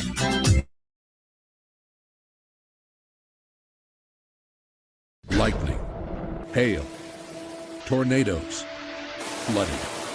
It's the worst of severe weather, and it's coming. Spring brings warmer temperatures, but also dangerous weather conditions. Stay up to date day or night with the Storm Team 12 weather app. You'll get accurate forecasts, so you can plan ahead and stay safe, no matter the weather.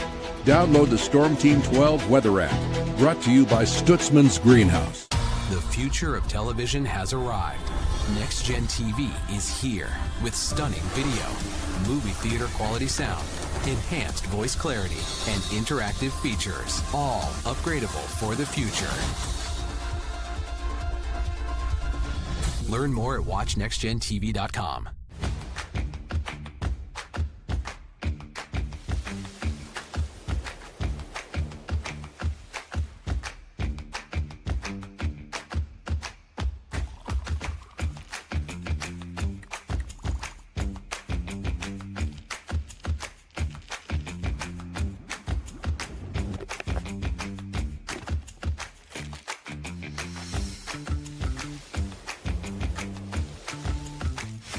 The canvas of our imagination. They tell a story. Clouds affect the events of your day.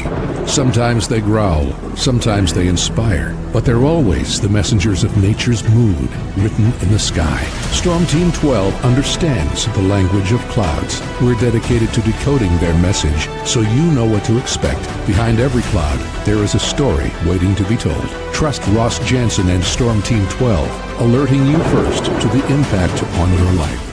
We are following a breaking update. Every day, all day, stream the stories that have you talking near and far. Whoever is behind the wheel of this bus is not stopping. From hundreds of local reporters and meteorologists spanning the country. Chaos here this morning at the UW campus. Search LNL for the all-new Local News Live streaming app. Odyssey is one of the most influential audio and entertainment brands in the nation. You already know Odyssey's iconic local radio brands in Wichita. But did you know Odyssey has the country's best collection of music, news, and sports brands? Odyssey is also a premium podcast creator, major event producer, and digital innovator. Odyssey brings people together across the country and right here in Wichita. Odyssey also delivers meaningful radio and digital audio results. Find out our story and impact at odysseyinc.com/Wichita. Make yourself known now. 310-1 in traffic pursuit. Oh my God, here. Investigate TV Plus begins with real people. We investigate stories that impact you. And inspire change every day. Something is broken. Real problems. Why are they hiding it? And real solutions. My daughter was dying in front of me. What was your reaction when he said that? Investigate TV Plus, weekdays at 3:30 p.m. on KWCH. Sometimes people tell us, I don't get it, it's just tea. But let me tell you, we are so much more than just tea. With 20 plus flavors of sweet and unsweet iced tea, the possibilities are endless. Come on in and try them all for free to find your favorite, or get us on the go for your busy lifestyle. And don't miss happy hour every day. So the next time someone tells you it's just tea, tell them to come by and find out why we say drink tea, be happy. Jim Rome here, lighting up your afternoons on The Jim Rome Show. Catch me starting at 2 on Wichita's #1 sports radio, Kansas Fan Headquarters, 97.5 and 1240 KFH.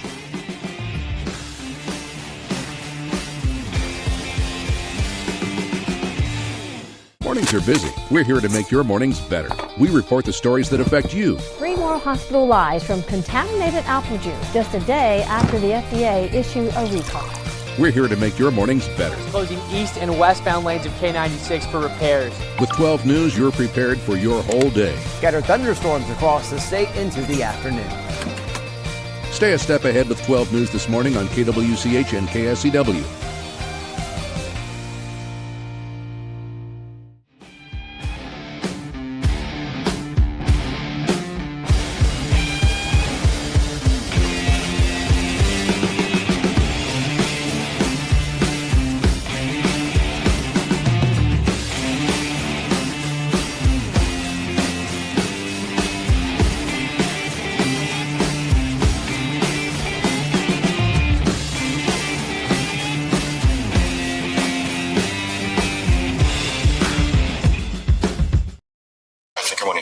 Sports Daily is on KFH.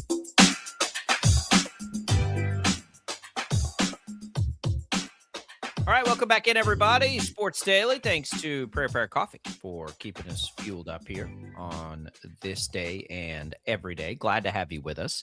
Jacob Albrock, TJ Cleveland. Blast from the past. TJ will be in and out of the show, though.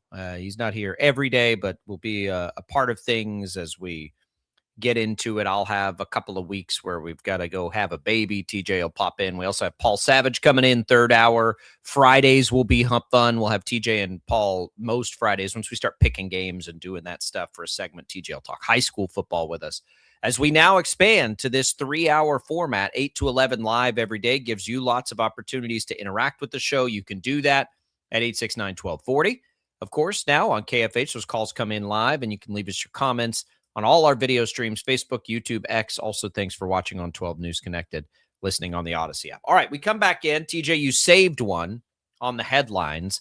We'll get to that here. We'll look at this Kentucky roster. It's not been a good experience for me looking at this Kentucky roster, but we'll give it a whirl as the Shockers announce they're headed to Rupp Arena.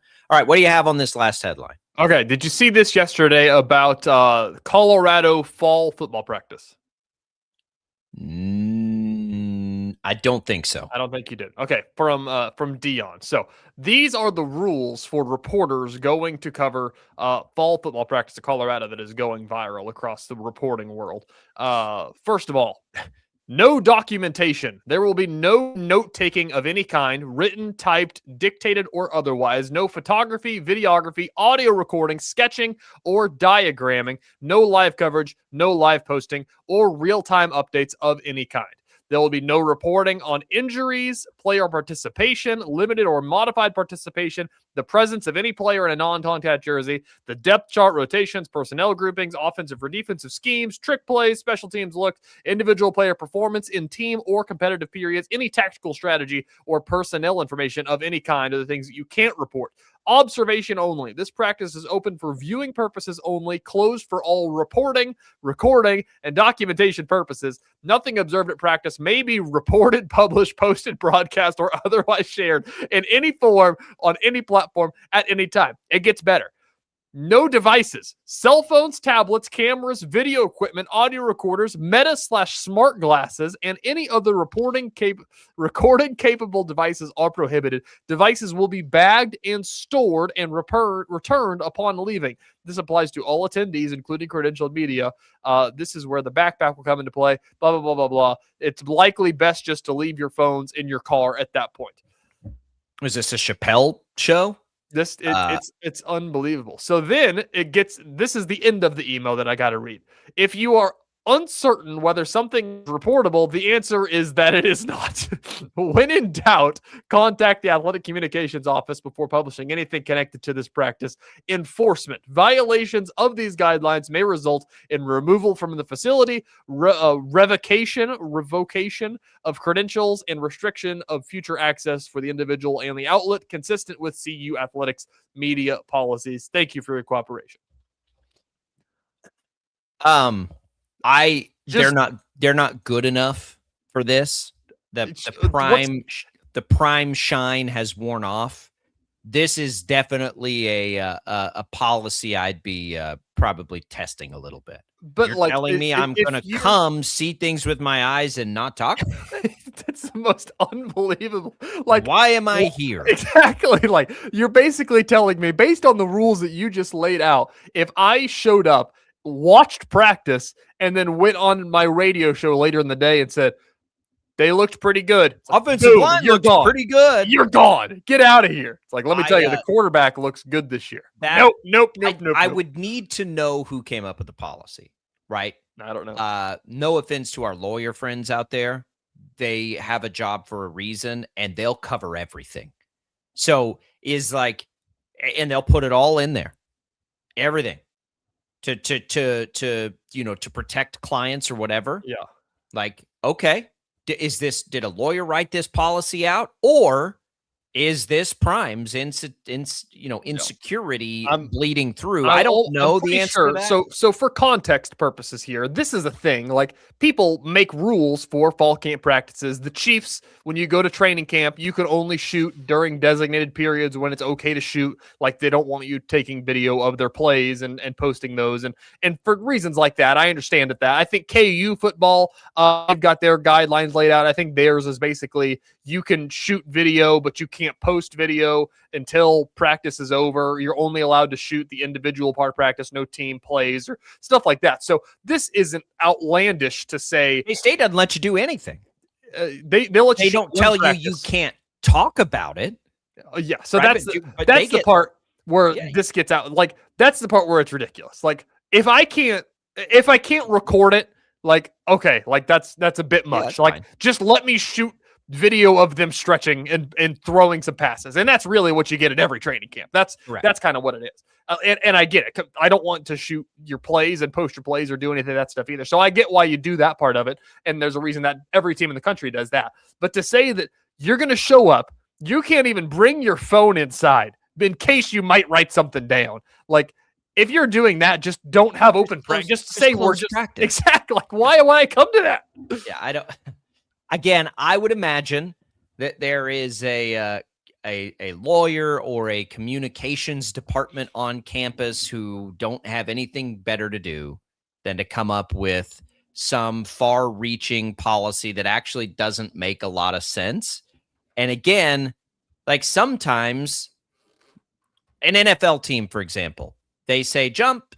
Sometimes there is a how high component to that because you need the access. Colorado ain't good enough for that. I cannot imagine the Denver sports media is so starved for content with Broncos season right around the corner that they're going to waste too much time on that. But the best part about it is that they're saying jump, but you can't even do it. Like, why would you go to it? That's the thing that kills me. Like, you're not starved enough. Even if you're not even that, even if you are the Colorado football beat reporter, what are you getting out of practice if you take a video or write anything down?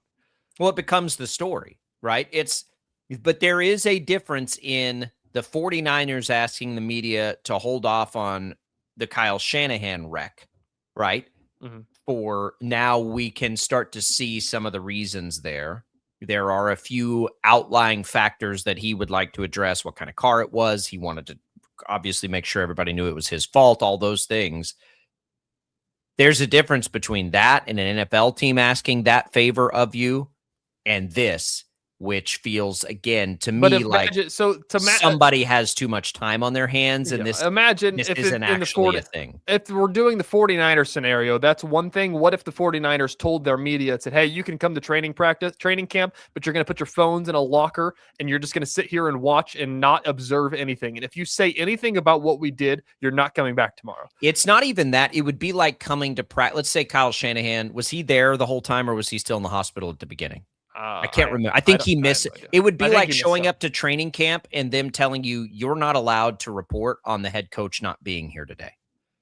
You can't say that. Like, yes, I can, and I will. Like, you can't tell me what to say. You can't control my brain. That's why this is so silly and dumb. Like, I would, if I'm in that scenario and I've planted in there, And I'm fine not having a phone. Okay, you guys don't want me to have a phone. I already know that most of these things I can't record. That doesn't bother me at all. But I'll be damned if you're going to tell me I can't then talk about what I saw. Yeah. In the sense of I'm here.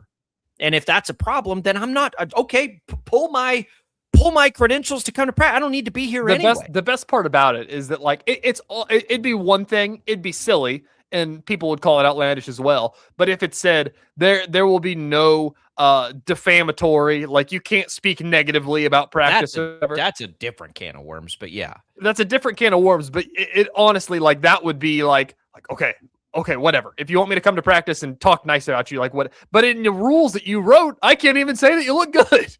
Well, right, and that would be the line that would be a non-negotiable. Like I think you could work through this silly policy because it's just silly. No. But if they said, yeah, you can't say anything bad, well, obviously, any journalist is going to say. Screw you. I saw a column that one journalist wrote, and it's like any journalist that shows up to cover that practice is forfeiting their right as a journalist. I'm like, well, I just wouldn't go to practice. That's not true. Any journalist that follows that policy, perhaps, but any journalist that goes to that practice talks about what they saw.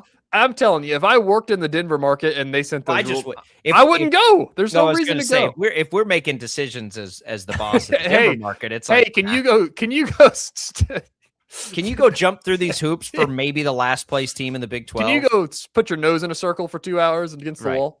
Now we'll cover the Broncos instead. Yeah, that's pretty dumb. I want to know if that's driven from Prime or if that's driven from some quote unquote communications expert or lawyer.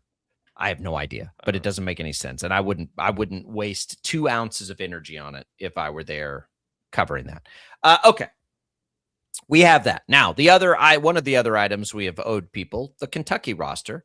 As we look at Wichita State, Kentucky, I've looked at this, TJ. I think I might recall Justin McBride. I think he was pretty coveted in the portal season. Was a good player at James Madison. He was up there on some lists, I believe. But I think I recall him. That might be it, other than Momcilovic, who we obviously know very well from Iowa State. I love the name Zoom Diallo, but I don't think I know who that is. I knew Zoom Diallo. He was there last year. Yeah, I remember Zoom Diallo. Okay. Boy, is that it? Let me look. I think it's McBride and Momcilovic, and that might be it for me. The problem is they weren't particularly good last year. So and I don't know how many of these guys are coming back or coming in, but this is not Calipari's Kentucky Wildcats. I love this game because even then, as long as they're decent, playing this game on the road gives you a chance at a quad one. Now, Kentucky fans may be saying something different, like, should we be scheduling the Shockers? And I don't know how much people are paying attention to Wichita State. Probably not much. I don't know. Who has the preseason stuff? Torvik? Yeah. Is that who has the preseason lists? Yeah. I haven't looked at this. Where does he have Kentucky? He has Kentucky at 25th? Okay. He's got Wichita State at 68th, which feels low. I hope that that's low. But that's a winnable game for the Shockers for sure. I think so. And if they really are 25th and they kind of hold, what does it take to be a quad one on the road? Top 30 on the road? No, it's like top 75. Top 75, I think. It's like top 75. That's what I was going to say. So I'm glad you said that. 75. That's what I thought it was. That's going to end up being a quad one game. Yeah. And neutral is 40-ish or something. Yeah, something like that. So you're looking at an opportunity here to totally change the dynamic of what your resume looks like by scheduling a handful of games that I don't even think it's a stretch. Like when Wichita State plays Kentucky on November 27th, I bet they're not more than a 6-point underdog. in that game. It's going to be single digits, I think. Yeah, Taylor did the math for us yesterday. He posted the spreadsheet. I don't know if you saw this. He put out the non-cons of what we know, and based on their Bart Torvik's, USC is a quad 1 game. Loyola Chicago on the road, will be a quad 3 game. New Mexico at home will be quad 2. Kentucky on the road will be quad 1. Boise State at home right now is quad 3, but they're kind of teetering that line. They could be good though. They've had good years. I mean, they probably lost all their players. Yeah, they're kind of teetering the line a little bit. It looks like, or a little bit. And then K-State is quad 2 neutral court. Drake is quad 3 neutral court. The rest are quad 4s. Okay, and that obviously is subject to change based on how good these teams are at some point. But it's a much better, healthier, and even if the Shockers struggle through it, it's going to make them better, and they'll have to go win the league. We were facing that scenario anyway. Like that was always the scenario. It's just not that big a deal if that's what happens, right? That's what we were going to deal with anyway. So if we go big picture right now, and we, the contract extension and all these things have happened, I would say, last year for me was a big prove it year, and they did in a lot of ways. I think, again, amateur minds here I'll only speak for myself when I watch this level of basketball, but it was pretty clear to see what their plan was, that it was executed, that they got better at it throughout the course of the year. They were very well coached last year, is what I'm trying to say, is what it looked like to me. They didn't ultimately get over the hump there. Now this year comes with a totally different set of expectations and all of these things. You get the coaching extension, which makes sense. You're scheduling these kinds of games. You're going to have more buzz and momentum coming into this season, certainly than you have had in a while. I think we could say the trajectory is very much going the right way. Mm-hmm. And I don't think that's a stretch. I think it's an accurate statement. But it depends on them being good this year. If they're not, I don't know what it means, but it will be a massive disappointment. Yeah, I think that they have to make the tournament, right? Yeah, I think so. I think that's the easy conclusion to come to, but a million things can happen in the season. So I don't want to say I don't want to say on August 14th if they don't make the tournament it's a disappointment. What if somebody gets hurt? There are circumstances that could alter that, I think. But yeah, that needs to be the expectation as of right now. I think you can say it's a disappointment. I don't think that. I think that it can be disappointing. I was going to say without being a disappointment. The word disappointment has grown into it's the coach's fault and we need to go after his head. I think it can be a disappointment and it can just be a disappointment, right? I think, but not necessarily be all the fault of the coach. Yeah, exactly. Yeah, so I think it will be a disappointment if they don't make the tournament. I think that it will be as of right now. For everybody's expectation is that you're in. When you go to bracketology on ESPN, they're in the tournament. Like at the base level, the talking heads say they're in the tournament. Because they're going to get picked to win the league. I don't think anybody has more than them going to the tournament right now. Torvik has Tulsa, followed by South Florida. These are after Wichita State, Charlotte, Memphis, UAB, North Texas. So right now it's kind of just following where everybody finished last year to some degree. I just don't know. What are we going to do when one of these other American teams ends up being awesome for some reason? And then it's like, okay, if it's a one bid league, is that a disappointment if one of these teams ends up being incredible and we just didn't see it come? I don't know. But that's why this schedule makes everything a little easier. We don't have to fall into that trap. Last year was a great year. Tulsa and USF were both also really good. It became pretty clear and pretty evident late, it was going to be tough to beat them, even though we really thought the Shockers were a good team. They didn't have enough there where they had to beat them. That's what you hope to avoid by playing these kinds of games.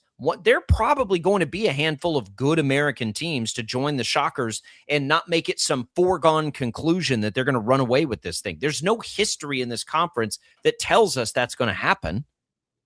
So get these non-con games in there to help avoid the possibility. Is the American a two-bid league? I don't know. I think it can be. I think it probably should be. I think with the 76 team, it is a two-bid league. It can be a three-bid. It should be because Wichita State and Memphis both profile as schools who should be playing in the tournament every year. Yep. Memphis got there, and now it's failing a little bit. Wichita State needs to be in a position where we're not having conversations of, oh boy, can they make a 76-team tournament? No, they should continue to get toward the resources and everything else. That's not going to even be like, yeah, of course they should be. What are we talking about here? Tournament? It should be, what seed do they get in the tournament? Baby steps. All right, we'll come back. What did Andy Reid have to say yesterday about the Chiefs plan? We'll discuss that next on Sports Daily.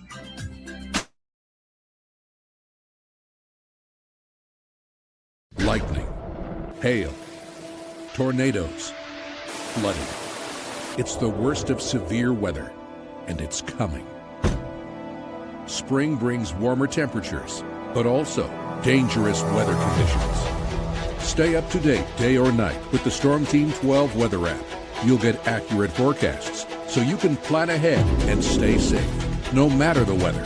Download the Storm Team 12 weather app, brought to you by Stutzman's Greenhouse. The future of television has arrived. Next Gen TV is here with stunning video, movie theater quality sound, enhanced voice clarity, and interactive features, all upgradable for the future. Learn more at watchnextgentv.com.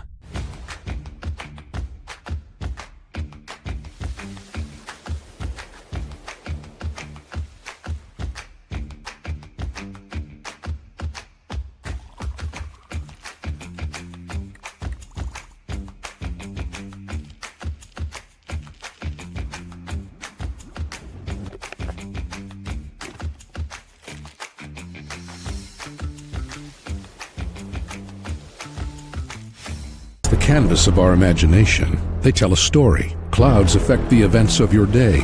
Sometimes they growl, sometimes they inspire, but they're always the messengers of nature's mood written in the sky. Storm Team 12 understands the language of clouds. We're dedicated to decoding their message so you know what to expect. Behind every cloud, there is a story waiting to be told. Trust Ross Jansen and Storm Team 12, alerting you first to the impact on your life. We are following a breaking update. Every day, all day, stream the stories that have you talking near and far. Whoever is behind the wheel of this bus is not stopping. From hundreds of local reporters and meteorologists spanning the country. Chaos here this morning at the UW campus. Search LNL for the all-new Local News Live streaming app. Odyssey is one of the most influential audio and entertainment brands in the nation. You already know Odyssey's iconic local radio brands in Wichita. But did you know Odyssey has the country's best collection of music, news, and sports brands? Odyssey is also a premium podcast creator, major event producer, and digital innovator. Odyssey brings people together across the country and right here in Wichita. Odyssey also delivers meaningful radio and digital audio results. Find out our story and impact at odysseyinc.com/Wichita. Make yourself known now. 310-1 in traffic pursuit. Oh my God, here. Investigate TV Plus begins with real people. We investigate stories that impact you. And inspire change every day. Something is broken. Real problems. Why are they hiding it? And real solutions. My daughter was dying in front of me. What was your reaction when he said that? Investigate TV Plus, weekdays at 3:30 p.m. on KWCH. Sometimes people tell us, I don't get it, it's just tea. But let me tell you, we are so much more than just tea. With 20 plus flavors of sweet and unsweet iced tea, the possibilities are endless. Come on in and try them all for free to find your favorite, or get us on the go for your busy lifestyle. And don't miss happy hour every day. So the next time someone tells you it's just tea, tell them to come by and find out why we say, drink tea, be happy. Jim Rome here, lighting up your afternoons on The Jim Rome Show. Catch me starting at 2 on Wichita's #1 sports radio, Kansas Fan Headquarters, 97.5 and 1240 KFH.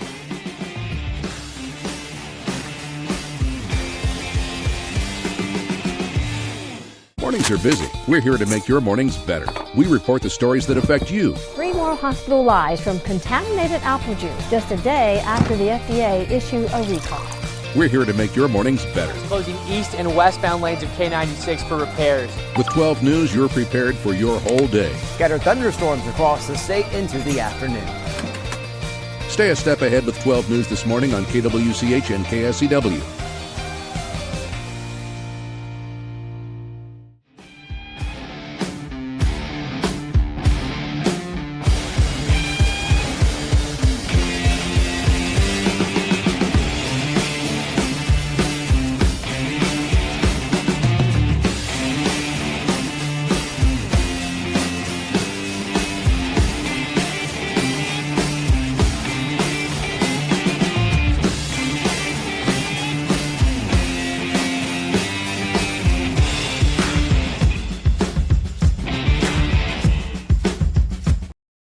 Sports Daily is on KFH.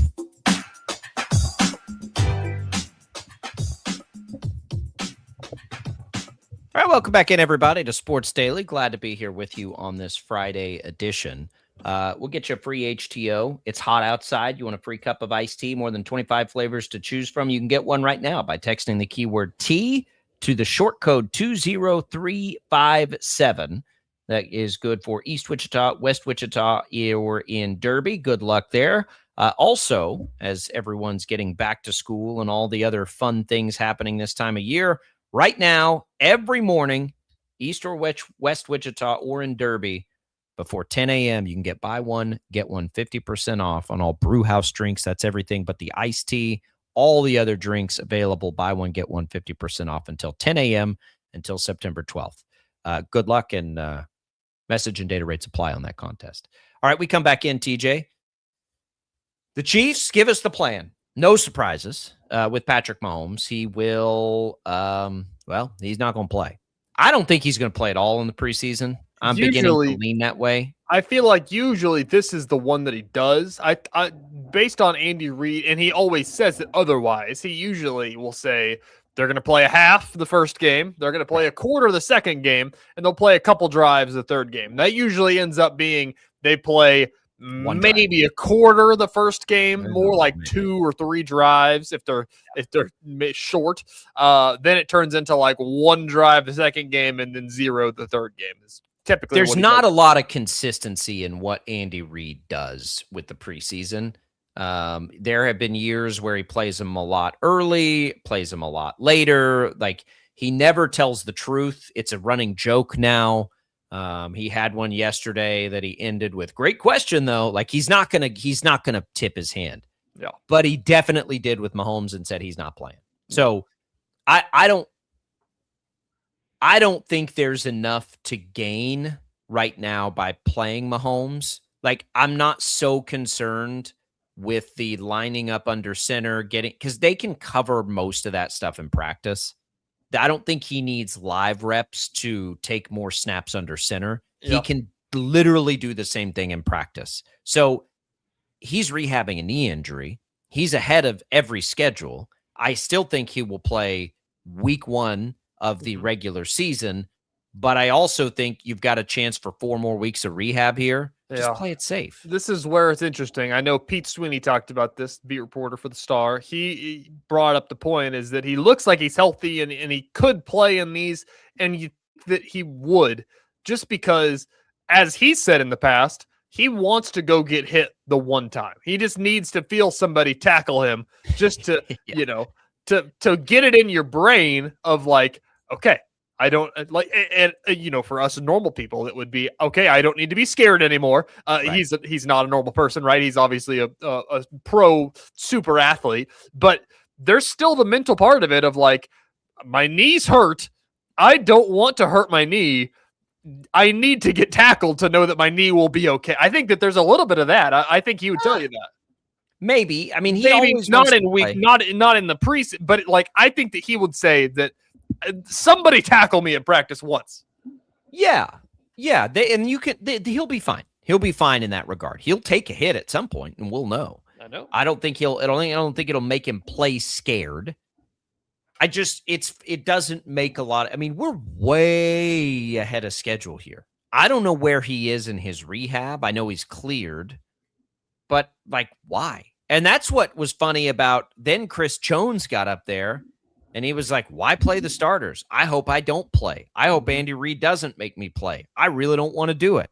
Like, and not even hiding the fact, like, man, you get to their age, like, what do they have to gain by playing in the preseason? What is Travis Kelce, other than, Kelce's a lunatic and probably just wants to play football, and it's hard for him to stand there and watch. But Chris Jones knows, because Chris Jones, at his age and the position he plays, like, he knows he's got to save it for later in the year. I think an under-talked about part of the preseason is, boy, if any of these other defensive tackles are good, Tonga, Woods, whatever, there is a chance where Jones could kind of like be saved up, I think, early in the year. Like, if Tonga is good and Woods is ready to rock and roll, can Jones play a more limited role, like in the first half of games, perhaps? Can you utilize, like, I'm curious to see how they do that, because if you're the Chiefs, everything you're thinking about is, okay, what happens if we get to the postseason? If and when we get to the postseason, Jones knows he's got to be as fresh as he can be. He's taught himself how to like conserve and stay fresh. I don't think Travis Kelce can do that. I think Travis Kelce will have a harder time with it than Chris Jones will. But Chris Jones plays a harder position in that regard, where you have to be like, you take a beating on every play. Maybe they can save him up a little bit. That was an interesting thing to hear him say yesterday. I mean, I think Chris Jones has said it a bunch before about how Chris Jones wants days off from training camp and everything. Just kind of being funny, but also truthful. Well, you go back to his holdout, and it might be very truthful. Exactly. So, I don't know. I think that the bigger thing that I took away from the comments yesterday of them saying that they're just not going to play, it doesn't sound like they're going to play really any of the ones, is what it's kind of sounded like. I bet right? they don't. Yeah. To me, unless the one is a rookie, they might play, like, if they project a rookie Cyrus to be a Allen, one, wide receiver one. Yeah. Cyrus Allen, Peter Woods could end up being a one. I don't know who starts between he and Tonga. Yeah. I'd say Delane won't play because he's been hurt. Yeah. I mean, like our Mason Thomas, they've got a bunch of. I agree. They've got a bunch of guys that are in position battles. By the way, Delane came out of a non-contact jersey yesterday. Yep. However, I don't know if you saw this. Andy Reid was quick to point out it was a non-contact day. So I don't know yet if we're supposed to think he's ready for contact, or he just didn't need it because they didn't have contact yesterday. True. So the thing that I take away from it is, where is your interest level now, if that's the case, right? And again, we've talked about the preseason and what the preseason is, but for people like us that follow the Chiefs, how much are we going to learn from the game? I think we'll still learn a good amount. Oh, I do too. We weren't going to learn anything with Patrick Mahomes playing. Like, what are you going to learn if Patrick Mahomes is playing? I'd made this joke last year as we got into the Christmas time where everybody was hurt and there was no Mahomes, and I'm like, this is going to be like, it's so interesting to watch. Like, this is going to be awesome to see what the hell this is even going to look like. So I think watching a Justin Fields-led Chiefs offense is going to be really fun. Yeah. It's going to be. We need to see Fields. I don't. The only thing we wouldn't see is how they use Fields with Mahomes out there, or maybe we do. Maybe they put Fields out there a little bit if like Nussmeier's under center. Mm-hmm. I'd like to see that, because I'm telling you, I think he's going to get at least 5 reps per game, a touch a game, 2 touches per game. Like, he's too good a weapon and athlete, if you're going to become a run-based offense, not to figure out how to like utilize that ability. He's always been a shotgun guy, so it doesn't really line up with Ken Walker directly. We talked about this at one point in the last couple of weeks. Kareem Hunt's gone. One of the few things that the Chiefs were good at offensively last year was short yardage situations, because Kareem Hunt was elite in short yardage. Can Justin Fields, even if he came in and brought the quarterback sneak back into this offense, that's a big deal. I don't know what 3rd and 1. Last year, we know what 3rd and 1 looked like. It looked like Kareem Hunt up the middle, and he was going to pick it up. We don't have a Mahomes quarterback sneak is not in the playbook. Yeah. If Justin Fields can just give you, hey, 3rd and 1, 2nd, put in Fields, quarterback sneak, let's move on. Like, that to me is kind of a weapon. Yeah. I think that they will have fun with the Eric Bieniemy being back as our offensive coordinator. As we've said, is that there will be the Justin Fields package. It won't be quite a package, but it'll be, Justin Fields is going to come in. Justin Fields packages. Yeah, Yes, I don't know they if that, will. I don't know if how many times they're going to do. I guess they'll be not often. They'll set something up in week 4 that I guess package is the right word because there'll be multiple play. But my point is that you have a guy like that. I think that they'll have fun of saying like, "Hey, come in and hand the ball off," just to make them think about it, right? So, I do too. They will. I mean, I don't think there's little doubt that they will. So, but again, we're not seeing it in the preseason. Yeah. So there's that, though. You're right. I haven't thought about Fields, honestly, until you just said it, because I keep thinking more about Woods, R. Mason Thomas. I don't think we're going to see Delane today. How does Emmett Johnson look? I'd like to see that. I'd like to see Cyrus Allen. What is Jalen Royals alive? Like, what's happening with Jalen Royals? I don't think I've heard his name at camp. I haven't either. You kind of want to put Rice on ice a little bit here. Tyquan Thornton, I don't really need to see play much. Like, those two guys have their roles in the passing game so defined. Worthy's nicked up, so we're not going to see him, but I would like to know what the plan is with Xavier Worthy. Like, what is his role on this team? I have no idea.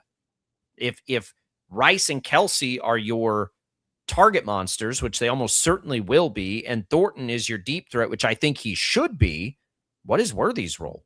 He's a bubble screen guy. Like, what is he going to do in this offense? I don't know the answer to that. Offensive line probably won't see much. Who's it? Benson? Like, Benson has been getting some run while Trey Smith's out. Do you need to put him on ice just in case? Are we at like third string offensive line? But there are positions that we will be curious about. Justin Fields is a good one. Emmett Johnson, Woods, if he plays, which I almost certainly will. The rookies will almost certainly play, with the exception of Mansour Delane, because he's been hurt. And we need to see it, because all those rookies on defense, all those new faces, better be able to play and pick it up.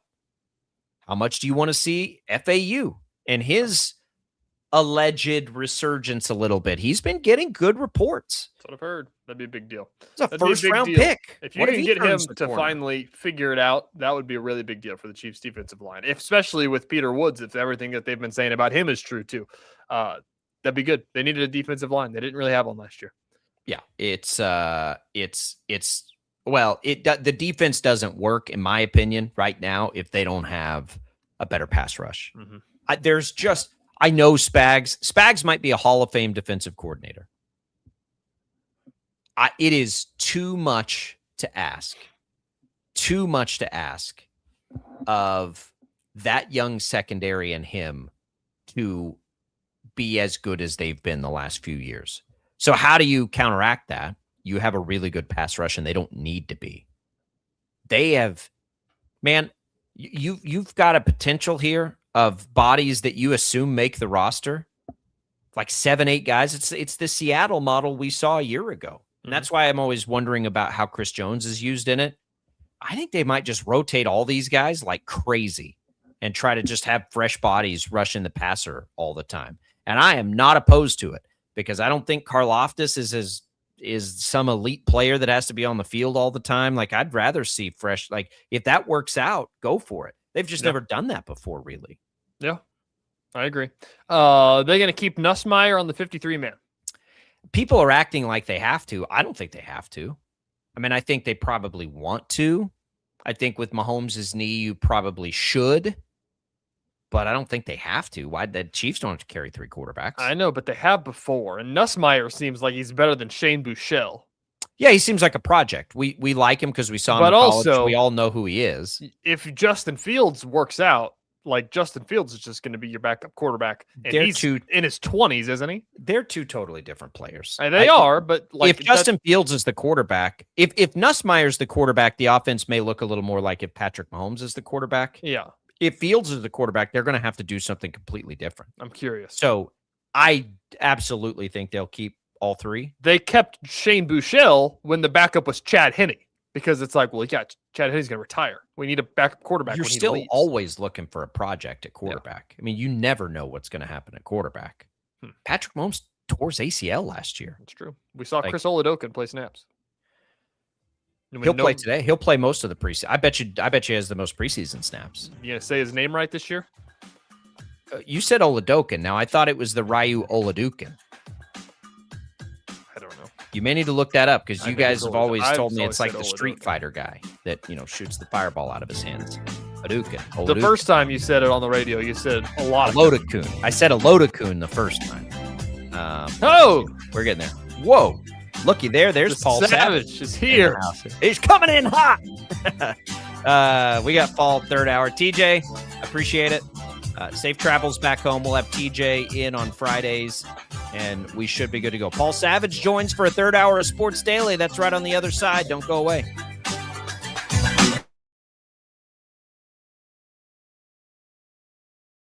Lightning, hail, tornadoes, flooding. It's the worst of severe weather, and it's coming. Spring brings warmer temperatures, but also dangerous weather conditions. Stay up to date day or night with the Storm Team 12 weather app. You'll get accurate forecasts, so you can plan ahead and stay safe, no matter the weather. Download the Storm Team 12 weather app, brought to you by Stutzman's Greenhouse. The future of television has arrived. Next Gen TV is here with stunning video, movie theater quality sound, enhanced voice clarity, and interactive features, all upgradable for the future. Learn more at watchnextgentv.com.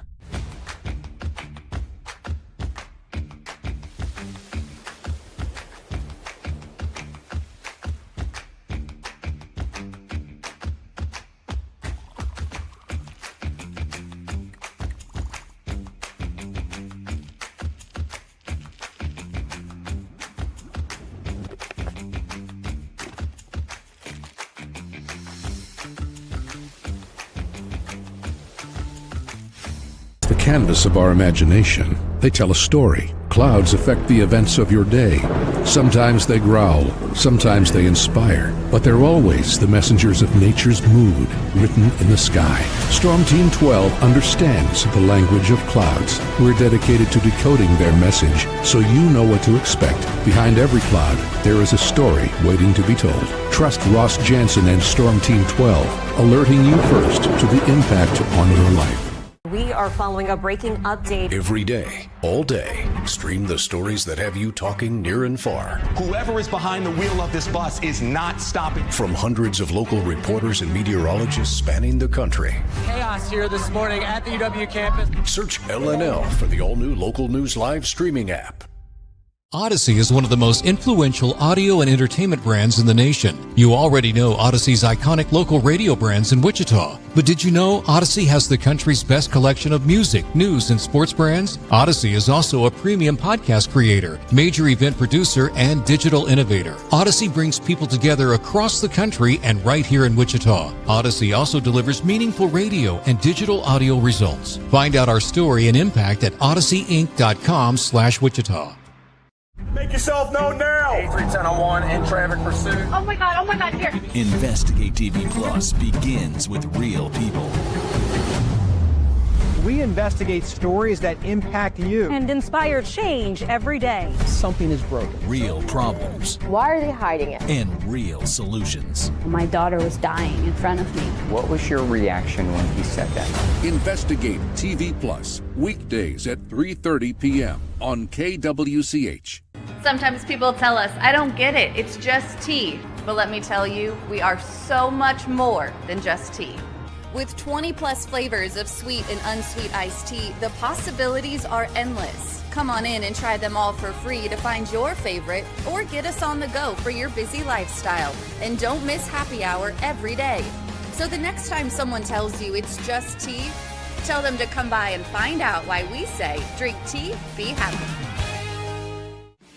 Jim Rome here, lighting up your afternoons on The Jim Rome Show. Catch me starting at 2 on Wichita's #1 sports radio, Kansas Fan Headquarters, 97.5 and 1240 KFH.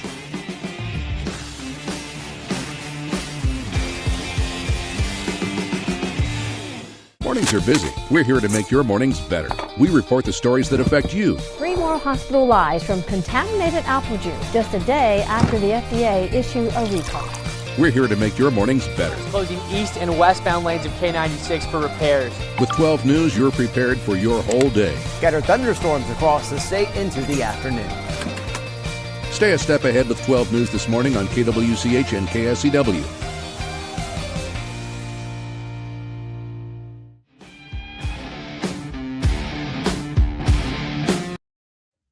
Awesome sucky.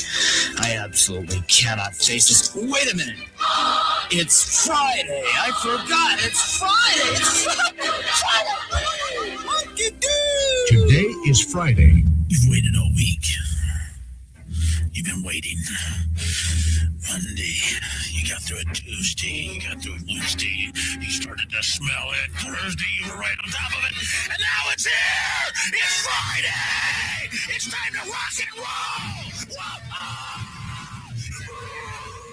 Now, from Wichita's most listened to sports radio, 97.5 and 1240 KFH. This is Sports Daily.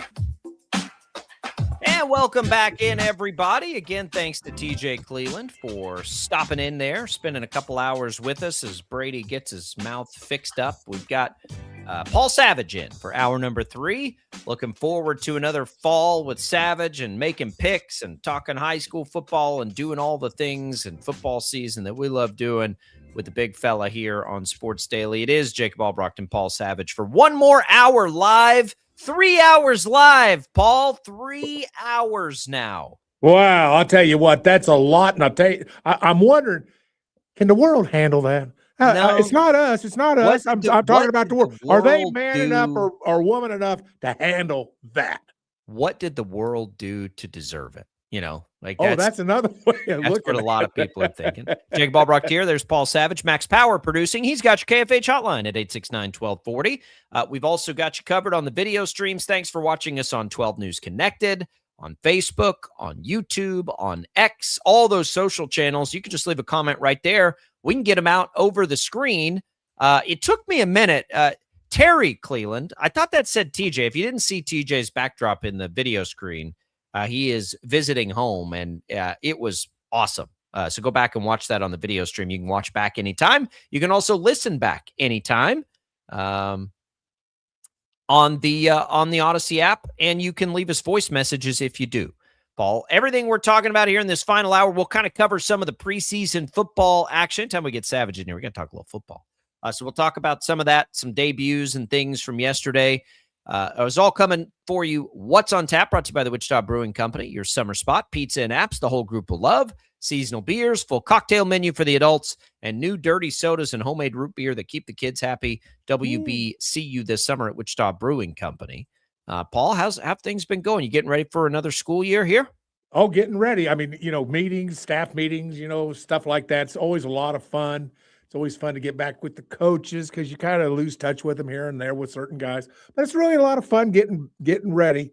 I'll tell you what I'm worried about, and every parent, I want you to know, if you have a child, if you have a son who's going to play football or a daughter who's doing any of the other sports, boy, I'll tell you what, this heat's on all the administrators' minds. You can rest assured that nobody's going to take any chances with anybody's health. And I just want everybody to know that we're well aware of it as coaches. Shoot, are you kidding? The first day we practice, we may get in 30 minutes and that's it. I mean, they just make sure we take care of the kids. So, Jacob, I just wanted to say that on behalf of everybody who is involved in coaching starting next week, that, we got this heat in mind. We got our eye on it.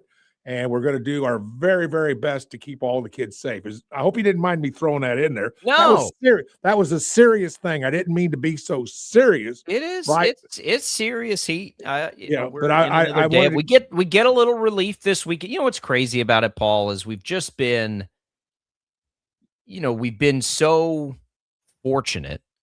We've been so fortunate this last few years to avoid these kind of heat waves. We got them now, though. Got them now. It's been The last day, Ross had this yesterday, and it was in the last day we've had, I think it was 5 straight days over 100 degrees. Mm-hmm. I'm going to butcher this. I think that's the stat. It was like 2012, before I even moved here. So as far as like continuous heat, now we've had more 100-degree days overall in a year, where I don't think we're going to catch that record, but like sustained heat now, or maybe it's 2 stretches of 5 days or more. Like that's where it's like, man, it's just this one. I will say though, Paul, this isn't as humid as the last one. No, I think it's been a little bit more bearable. I think you know as well. You guys all practice on turf now. Sure. That's where you're just like, go take a turf temperature. Mm-hmm. Yeah, I remember about 15 or 20 years ago. That's a while back.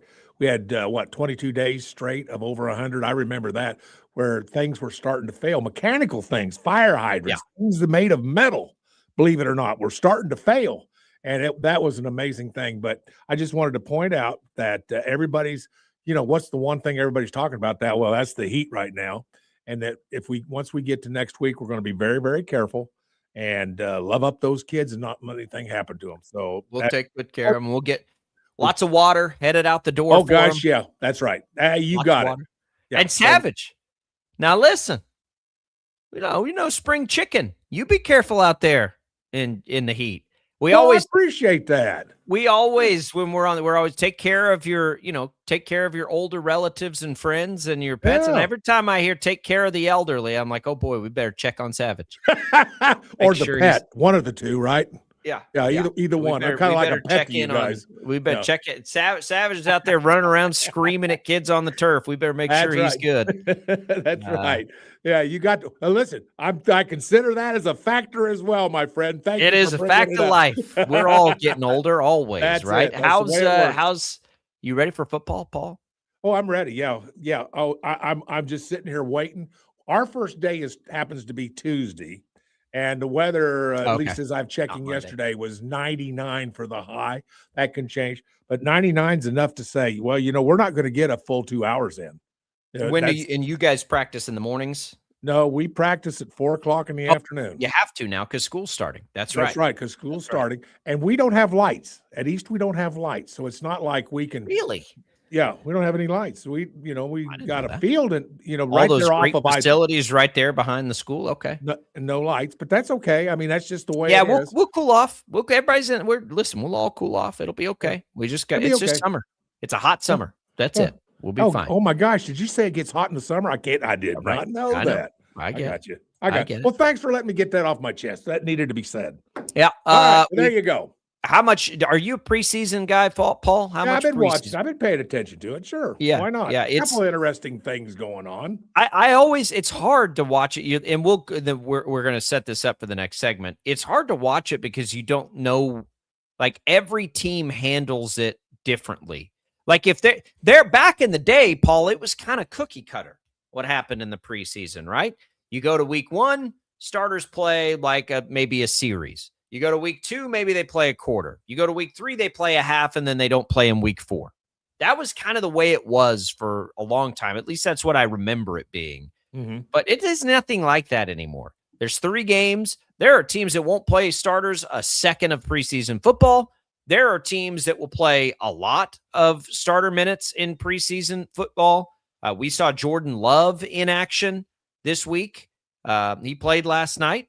So, look, it's hard. It's kind of hard to consume the preseason. The easiest way to do it, of course, is to just say, all right, who are the most exciting rookies this year? Like which rookies are we? And that's kind of where it is, because last night the big storylines came out of what were the rookies up to?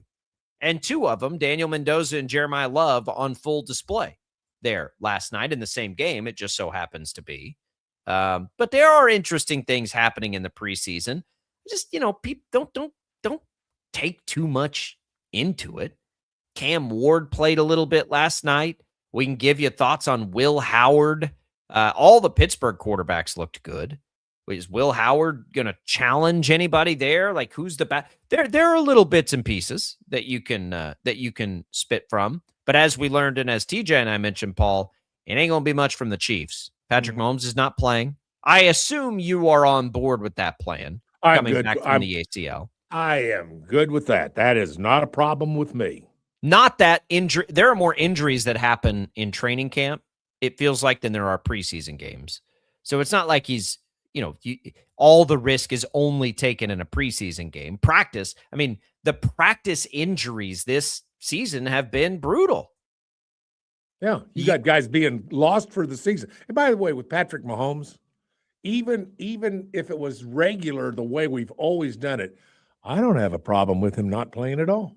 No, I don't either. I don't think he's going to. Jacob Mahomes is that one guy that if I was to say to you, and I think I know what you'd say if I was to say to you, Jacob, who's the one guy on some team, some franchise, what's the one guy in this entire league that you don't want to get hurt?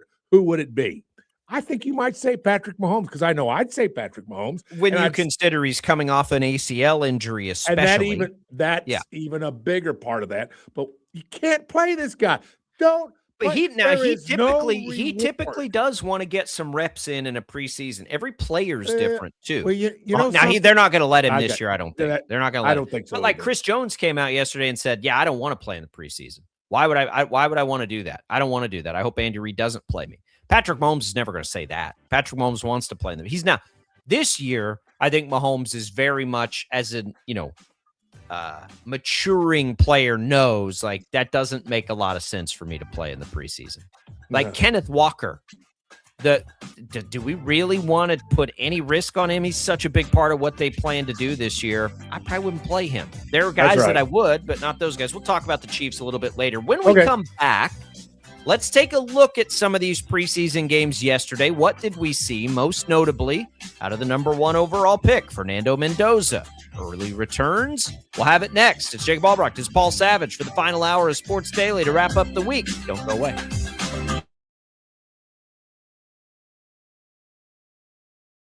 Lightning, hail, tornadoes, flooding. It's the worst of severe weather, and it's coming. Spring brings warmer temperatures, but also dangerous weather conditions. Stay up to date day or night with the Storm Team 12 weather app. You'll get accurate forecasts, so you can plan ahead and stay safe, no matter the weather. Download the Storm Team 12 weather app, brought to you by Stutzman's Greenhouse. The future of television has arrived. Next Gen TV is here with stunning video, movie theater quality sound, enhanced voice clarity, and interactive features, all upgradable for the future. Learn more at watchnextgentv.com.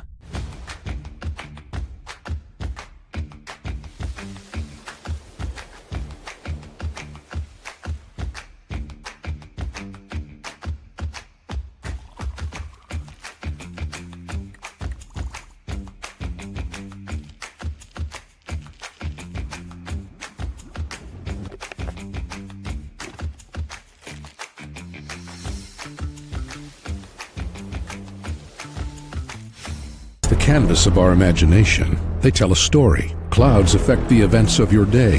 Sometimes they growl, sometimes they inspire, but they're always the messengers of nature's mood written in the sky. Storm Team 12 understands the language of clouds. We're dedicated to decoding their message so you know what to expect. Behind every cloud, there is a story waiting to be told. Trust Ross Jansen and Storm Team 12, alerting you first to the impact on your life. We are following a breaking update. Every day, all day, stream the stories that have you talking near and far. Whoever is behind the wheel of this bus is not stopping. From hundreds of local reporters and meteorologists spanning the country. Chaos here this morning at the UW campus. Search LNL for the all-new Local News Live streaming app. Odyssey is one of the most influential audio and entertainment brands in the nation. You already know Odyssey's iconic local radio brands in Wichita. But did you know Odyssey has the country's best collection of music, news, and sports brands? Odyssey is also a premium podcast creator, major event producer, and digital innovator. Odyssey brings people together across the country and right here in Wichita. Odyssey also delivers meaningful radio and digital audio results. Find out our story and impact at odysseyinc.com/Wichita. Make yourself known now. 83101 in traffic pursuit. Oh my God, here. Investigate TV Plus begins with real people. we investigate stories that impact you and inspire change every day. Something is broken. Real problems. Why are they hiding it? And real solutions. My daughter was dying in front of me. What was your reaction when he said that? Investigate TV Plus, weekdays at 3:30 p.m. on KWCH. Sometimes people tell us, I don't get it, it's just tea. But let me tell you, we are so much more than just tea. With 20 plus flavors of sweet and unsweet iced tea, the possibilities are endless. Come on in and try them all for free to find your favorite, or get us on the go for your busy lifestyle. And don't miss happy hour every day. So the next time someone tells you it's just tea, tell them to come by and find out why we say, drink tea, be happy. Jim Rome here, lighting up your afternoons on The Jim Rome Show. Catch me starting at 2 on Wichita's #1 sports radio, Kansas fan headquarters, 97.5 and 1240 KFH.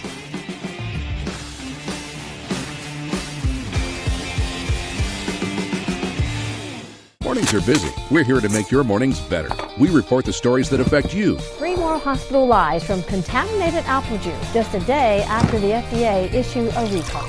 We're here to make your mornings better. Closing east and westbound lanes of K96 for repairs. With 12 News, you're prepared for your whole day. Scattered thunderstorms across the state into the afternoon.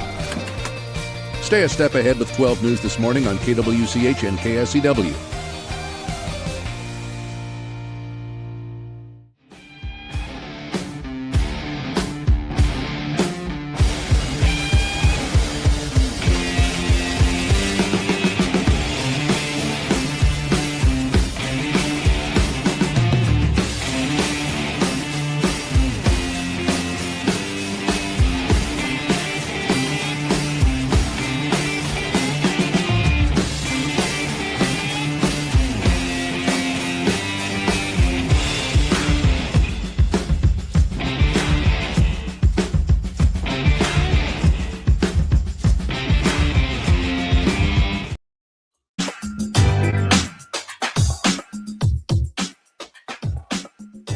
Thanks to Crestview Country Club for being a great supporter of the program. Still time to go, even as the back to school starts. Get in the swimming pool after school. It's great pool, great facilities. Run in the indoor tennis facilities. Sound pretty good right now. The indoor bar and restaurant sound pretty good right now. The indoor golf simulators sound pretty good right now. Maybe some evening golf. 36 holes to choose from. Always can catch a tee time at Crestview. Give them a call. Take a tour of the facility. Check out all the different memberships. We appreciate their support here on Sports Daily. We come back in, Paul. I don't remember what your take on Fernando Mendoza was. Remind me. What is your feel for Mendoza as a prospect? Well, I thought he was serviceable. He has a great arm. I think he has a great mind for the game. And obviously he has leadership skills. That's something that we have to be told because we don't always see it. Leadership is deeper than just, watching a guy play a football game on the field on TV. It's deeper than that. And, but I guess I was impressed. He didn't make any last night. Obviously he didn't make any difficult throws that I could see, but he had some, he was fine. He looked serviceable. He needs to play some minutes in preseason. And I know that's a risk when you're a quarterback. And I know that's a risk when you're on the – I'm with you. He needs to play. He needs to play in the preseason. And it's a risk playing with this offensive line, I think. Well, that's a good point. Well, so, I mean, I guess we've got – I hope he makes it through the preseason fine. So that means he probably will not play as much as we probably think he needs or as much as he needs. But I'm okay so far. He looked serviceable. He looked like he could be a starter in the NFL at some point. I don't know if it's now, but I mean, he looks fine. He's got mechanics. He's got everything he needs. It looks like he has great vision on the field because if you noticed, he looked off some receivers and he did some things that you would expect a first round pick to do, and that's what he did. So I thought that was good. It was. It was okay. I'm not saying it was great. I'm saying it was good. Well, I mean, if anybody wants to get excited about it, Kirk Cousins was better in the game. So it's interesting with him, though. because he's a rookie that we don't expect to play a lot early on, right? So it's not That's like right. you can think of him as some starter that you're trying to protect or anything like that. Paul, he might not play very much because he's sitting behind Kirk Cousins. And so I if got you're you. going to get him actual game reps while you're allowing him to learn and do those things, which we all suspect, right, that he's not going to be the week one starter or anything, you kind of need to play him now. Yeah, I think you got to give him this to kind of lean into as you go through the early portion of the season. At least I think they should, with Cousins as the quarterback. I got you. And not only that, this is one of those deals where I guess they stated it was yesterday, but anyway, Kirk Cousins is the starter until further notice, and that statement has been made. It's been cleared off. I think that's really smart to do.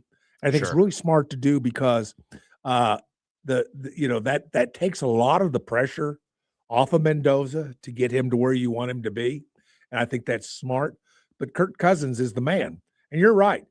I don't know that the worst thing in the world is sitting behind a veteran quarterback like Kirk Cousins and studying what he does, how he approaches the game, what he does in certain situations. I think that might be smart for a kid like Mendoza. It could be the best thing that ever happened to him instead of stepping out onto the playing field for the very first time as a rookie and learning the lessons the hard way. Learn them through Kirk Cousins. I'm not sure that's all bad, Jacob. I'm not sure that's bad. I think it's the right way to go for a lot of reasons. I think it's the right way to go because, to your earlier point, what on earth are you going to do with that offensive line that was so bad last year? So bad last year.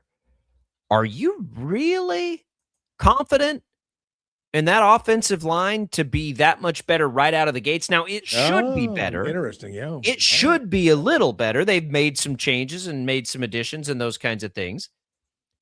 But I wouldn't count on it with my franchise future quarter if I don't have to.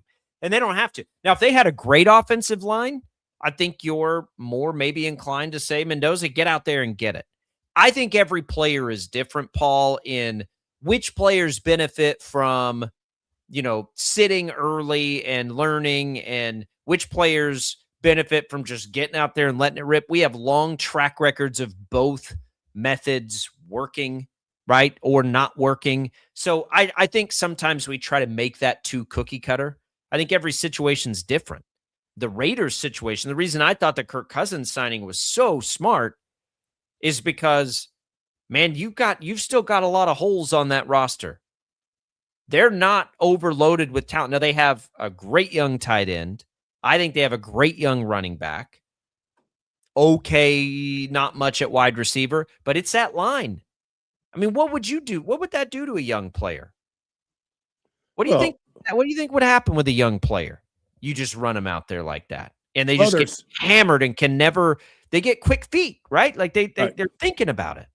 Well, I was going to say several things can happen. But in this particular situation, it can almost ruin you for life if you're not careful. I mean, it can make you start hearing, footsteps all over the place. Or seeing ghosts, as Sam Darnold famously put it. That's another way of putting it just as well. So, yeah, there's a lot that can happen bad if you play a kid. But what are you going to do? I mean, risk reward, right? What's the reward for running Fernando Mendoza out there in week one? The reward? Well, the reward is that he gets if you were just to say, Mendoza, you're the starter week one, get after it. Well, aren't you glad that if you're a Raiders fan, that's not the case? But I get your point. And the point for real, like, what would the reward to that be? Well, the reward be that you got lightning in a bottle. Maybe that's what you got. But and that's I agree. They're not good enough, though, to even need lightning in a bottle yet. Right? I think that's the reality of it. Like, they're not good enough for if Fernando Mendoza is awesome, and he very well may be awesome, they're not good enough to just run him out there and try to win a bunch of games. Remember Jackson Dart last year? Lightning in a bottle, right? He caught lightning in a bottle. They were like, okay, look at these rookies we've got. Lightning in a bottle. We've got Jackson Dart looks great. Cam Scatterbo looks great. This is working out for us. And then what happened? Oh, they went 4-13. They still sucked, even with those guys. So right. I just let the young man learn. We all think his brain and his attitude are the things that give him the best chance to be great, right? I agree with you in that regard. I don't think physically he jumps off the screen at us like some guys do, but he's got a good head on his shoulders. It seems like he's got the right attitude and worth it. So just let him chill and sit there and watch Kirk Cousins play. If Fernando Mendoza ended up being prime Kirk Cousins, think of Kirk Cousins' best years as a starter. If that's what Fernando Mendoza ended up being, don't you think the Raiders would be happy about that? Excited about that? Oh, Kirk Cousins has had some great years in this league. Well, Kirk Cousins is experienced. I mean, he is, and I don't know if he knows this or not, but I bet he does. Somebody's probably told him. I said, Mendoza's got to understand that having a Kirk Cousins that you can learn from, and I don't know about Kirk Cousins' personality. Is he a Favre? Favre was one of those guys that didn't want to help anybody. He got put in a difficult situation in Atlanta. Remember, they gave him the big contract, and they drafted Penix. He's got experience with it now. They took Mendoza. Kirk Cousins doesn't have any misunderstanding of what his role there is, I don't think. Right. Yeah. And for that, he's being well compensated. And I think he'll be more inclined even, and I don't know how he was in Atlanta either. Yeah. I don't think he was like Favre. But I think now Favre's in this stories are, right, legendary. But I think in this situation, you've got a guy who's there's no secret. Mendoza's the quarterback of the future. Mendoza is going to take your job this year, no matter how well you're playing at some point, because the Raiders aren't going to be good enough to where they're sitting there with a great record and Cousins dealing. The Raiders aren't going to be good enough to make that a hard decision. They're just going to play Mendoza whenever they feel like Mendoza's ready. Now, if Cousins plays poorly, then there'll be a little pressure to get Mendoza in there earlier. But if Cousins does what Cousins always does, they'll be fine. They're not a good enough roster to be very good anyway, and they'll let Mendoza take his time, which, again, if you get the luxury of doing that, I think more teams should do it. Sit the guy for a little while. Again, every situation's different. Trying to think of one now. There wasn't another quarterback in this class that fit the profile. Let's go back to the one before where all the quarterbacks were good, right? It seems like, except maybe J.J. McCarthy, who's already lost his job again. But all the other ones were kind of good, right? At least a little bit good. Bo Nix gets thrust in there early. Drake May got put in there pretty early. Caleb Williams got put. Those were all pretty good teams, though. Not the Patriots so much. That was a big comeback season for them last year. But a lot of those guys, you're on a pretty good team there. The Bears felt like they were coming up and on the right trajectory with Williams. Now, ultimately they weren't, but that was a little easier decision. There's nobody on the planet that thinks the Raiders are going to be any good this year. No, that's for sure.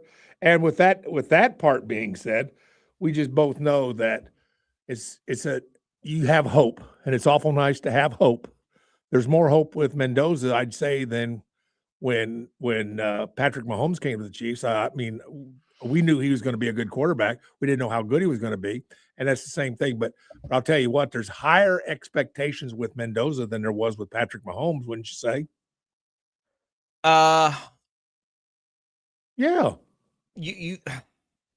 Boy, I don't know. Mahomes is interesting. What do you mean? Higher expectations for the player or higher expectations for the situation? Well, for both, I guess. I mean, right now and obviously it's a Heisman deal. Obviously that's part of the deal. Maybe. You got to remember, though, the Chiefs moved up to get Mahomes. They took him despite having Alex Smith. I think Mahomes had plenty high expectations because a lot of people in the organization put a lot on the line to go get him when they were already good and could have done something else. Remember, those years, they felt like they were in the mix to win playoff games and do all these things. They took Mahomes at a time in the first round kind of like the Rams did this year with Ty Simpson. It's a pretty similar situation, right? You feel like you're right there and you're not taking a player that helps you right now. I think Mahomes had high expectations for that reason. Yeah, but he wasn't the number 1 overall pick. No, but that's right. And by the way, Mendoza gives the Raiders and it's I fans also think a lot was a more exciting prospect than Mendoza. Are you kidding me? That's not even close.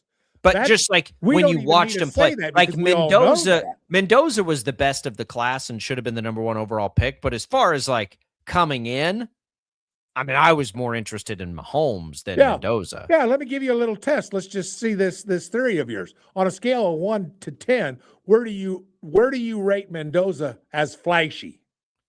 Oh, not very. On a scale, here's a good way to do it. Here's a good way to do it. All right. Let's take the quarterback class featuring Caleb Williams and Jaden Daniels and Drake May and J.J. McCarthy and Michael Penix and Bo Nix and that group, and say Mendoza's in with those guys. Where do you think of those quarterbacks? Now, obviously, we have the gift of knowing some outcomes there. We do. That helps. But if you go back and remember, just like try to just remember them as prospects, right? Yeah.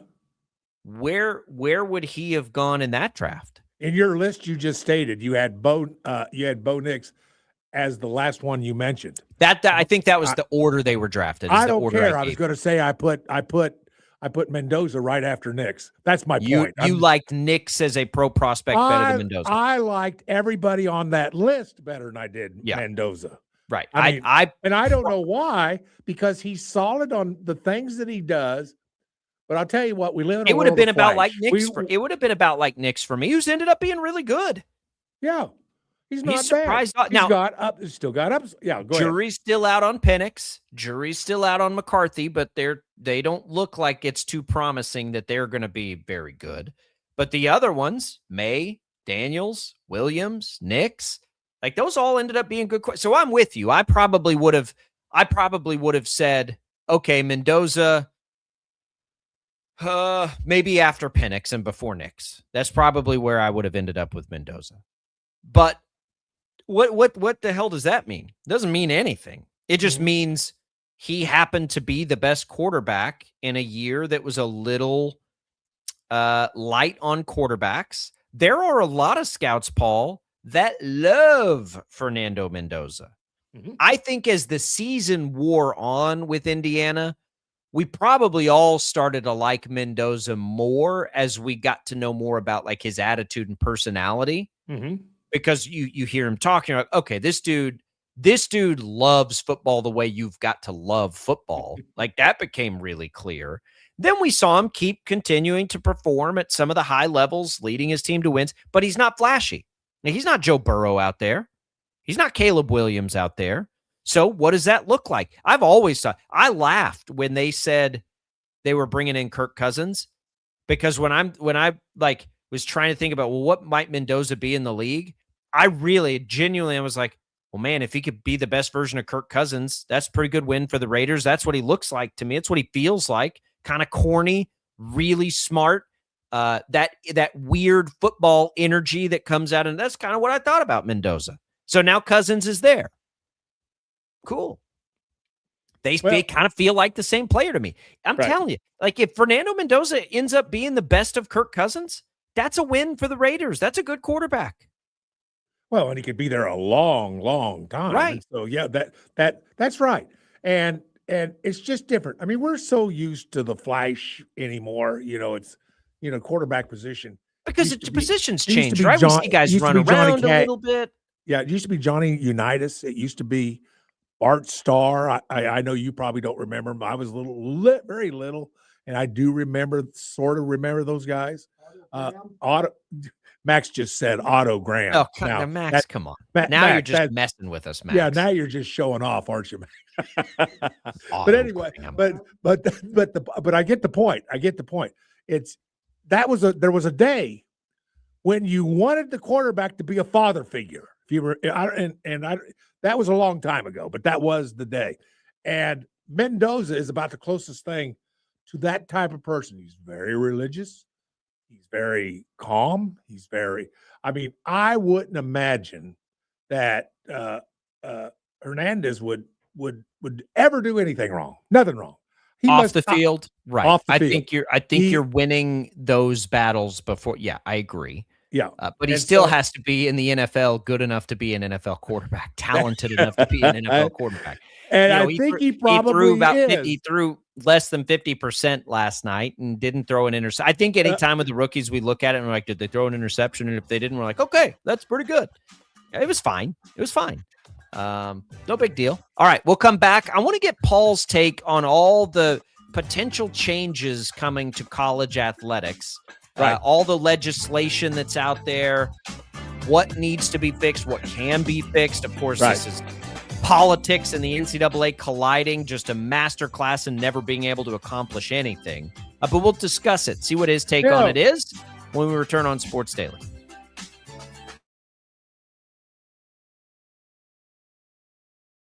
Lightning, hail, tornadoes, flooding.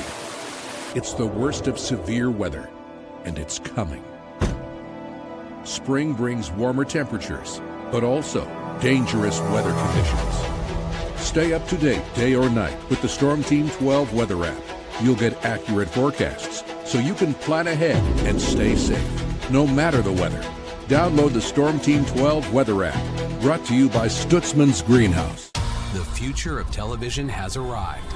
Next Gen TV is here with stunning video, movie theater quality sound, enhanced voice clarity, and interactive features, all upgradable for the future. Learn more at watchnextgentv.com.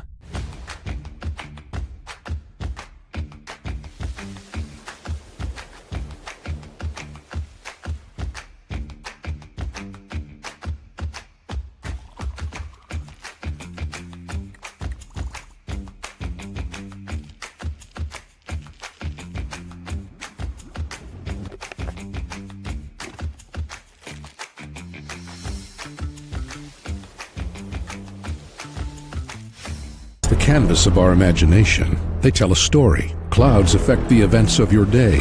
Sometimes they growl, sometimes they inspire, but they're always the messengers of nature's mood written in the sky. Storm Team 12 understands the language of clouds. We're dedicated to decoding their message so you know what to expect. Behind every cloud, there is a story waiting to be told. Trust Ross Jansen and Storm Team 12, alerting you first to the impact on your life.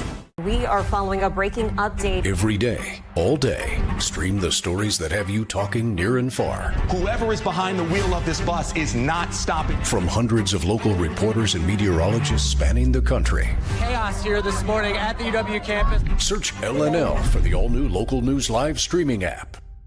Odyssey is one of the most influential audio and entertainment brands in the nation. You already know Odyssey's iconic local radio brands in Wichita. But did you know Odyssey has the country's best collection of music, news, and sports brands? Odyssey is also a premium podcast creator, major event producer, and digital innovator. Odyssey brings people together across the country and right here in Wichita. Odyssey also delivers meaningful radio and digital audio results. Find out our story and impact at odysseyinc.com/Wichita. Make yourself known now. 83101 in traffic pursuit. Oh my God, here. Investigate TV Plus begins with real people. We investigate stories that impact you. And inspire change every day. Something is broken. Real problems. Why are they hiding it? And real solutions. My daughter was dying in front of me. What was your reaction when he said that? Investigate TV Plus, weekdays at 3:30 p.m. on KWCH. Sometimes people tell us, I don't get it, it's just tea. But let me tell you, we are so much more than just tea. With 20 plus flavors of sweet and unsweet iced tea, the possibilities are endless. Come on in and try them all for free to find your favorite or get us on the go for your busy lifestyle. And don't miss happy hour every day. So the next time someone tells you it's just tea, tell them to come by and find out why we say drink tea, be happy. Jim Rome here, lighting up your afternoons on the Jim Rome Show. Catch me starting at 2 on Wichita's #1 sports radio, Kansas Fan Headquarters, 97.5 and 1240 KFH.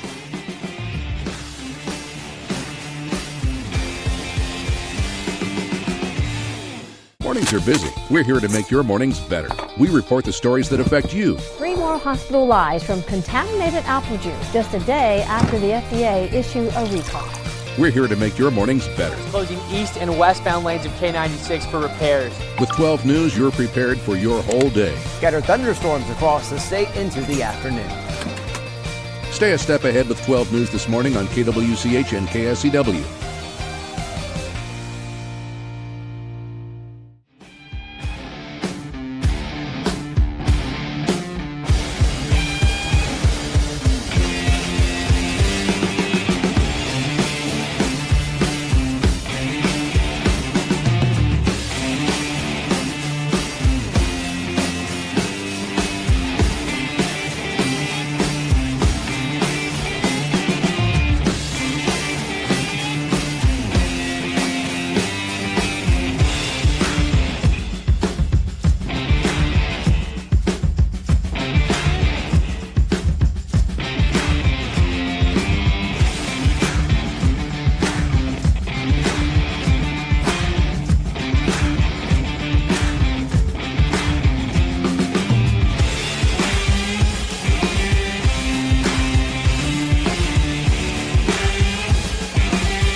All right, welcome back in here, everybody. It's Sports Daily. Jake Ballbrock, Paul Savage with you on a Friday. Last full segment of the show. Thanks for being here with us, everybody. It's always fun. Good to get having fun. Get Paul and TJ in here today. It's a little tease of Fridays to come. We'll make picks again this year. I don't even know who won last year, Paul. I don't even remember. You were on a heater, but I don't think you won last year. But I can't recall. But we'll make picks again this year. We're going to talk high school football with Paul and TJ each Friday. Glad to have it in. Paul be in when we're bouncing around, chasing whatever. 3 hours. We're going to test Paul's stamina from time to time. There you go.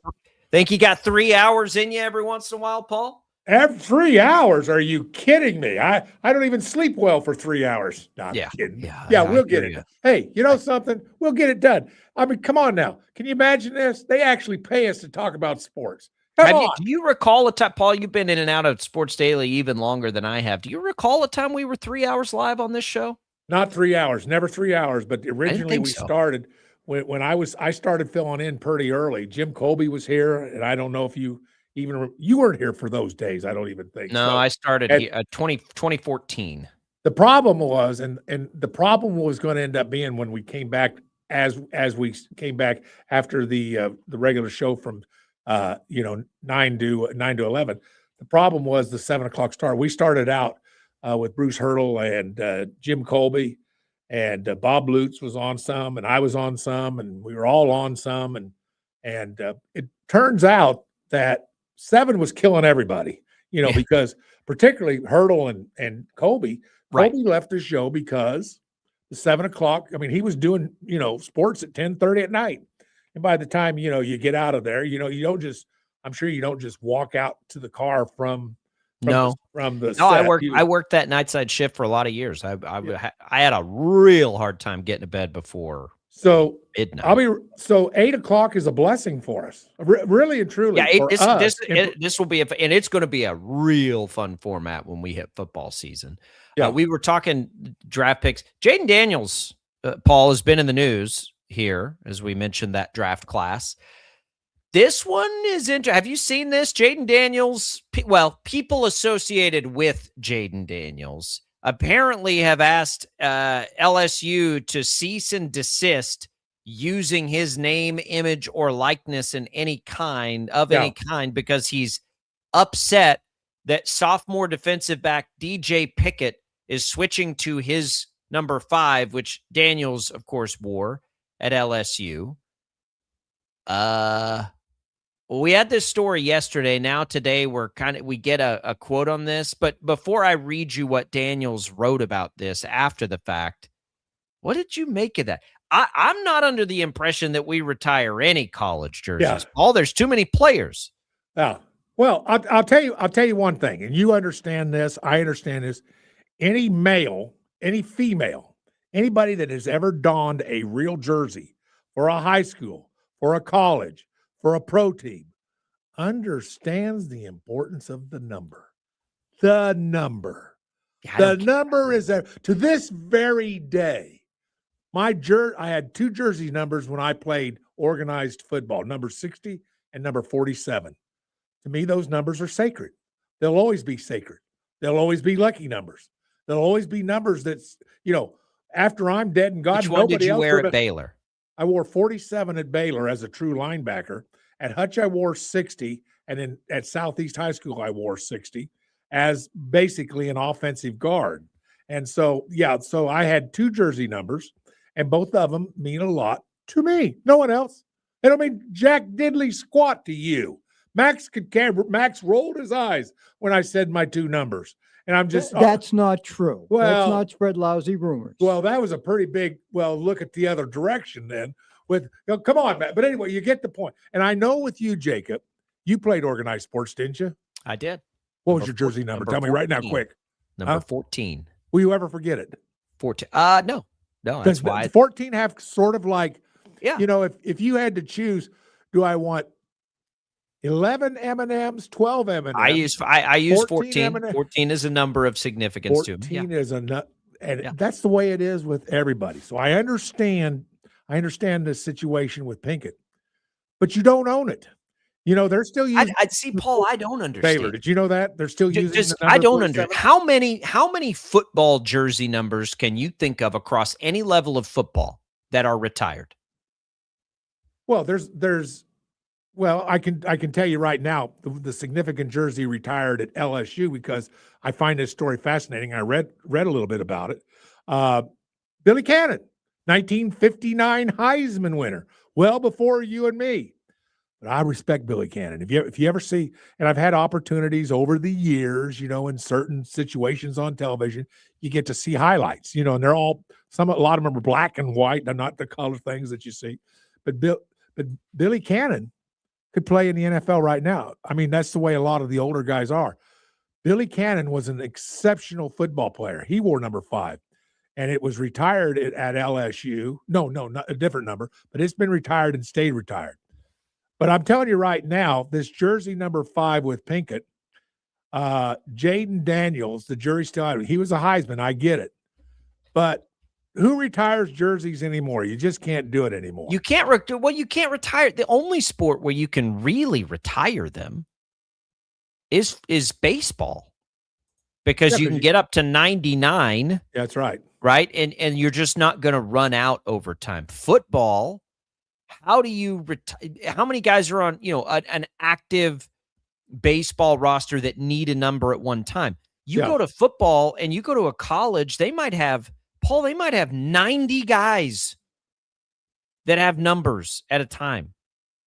And then they whittle it down, and let's say it's in the NFL, it goes down to 53. Okay. You got a 53-man roster, right?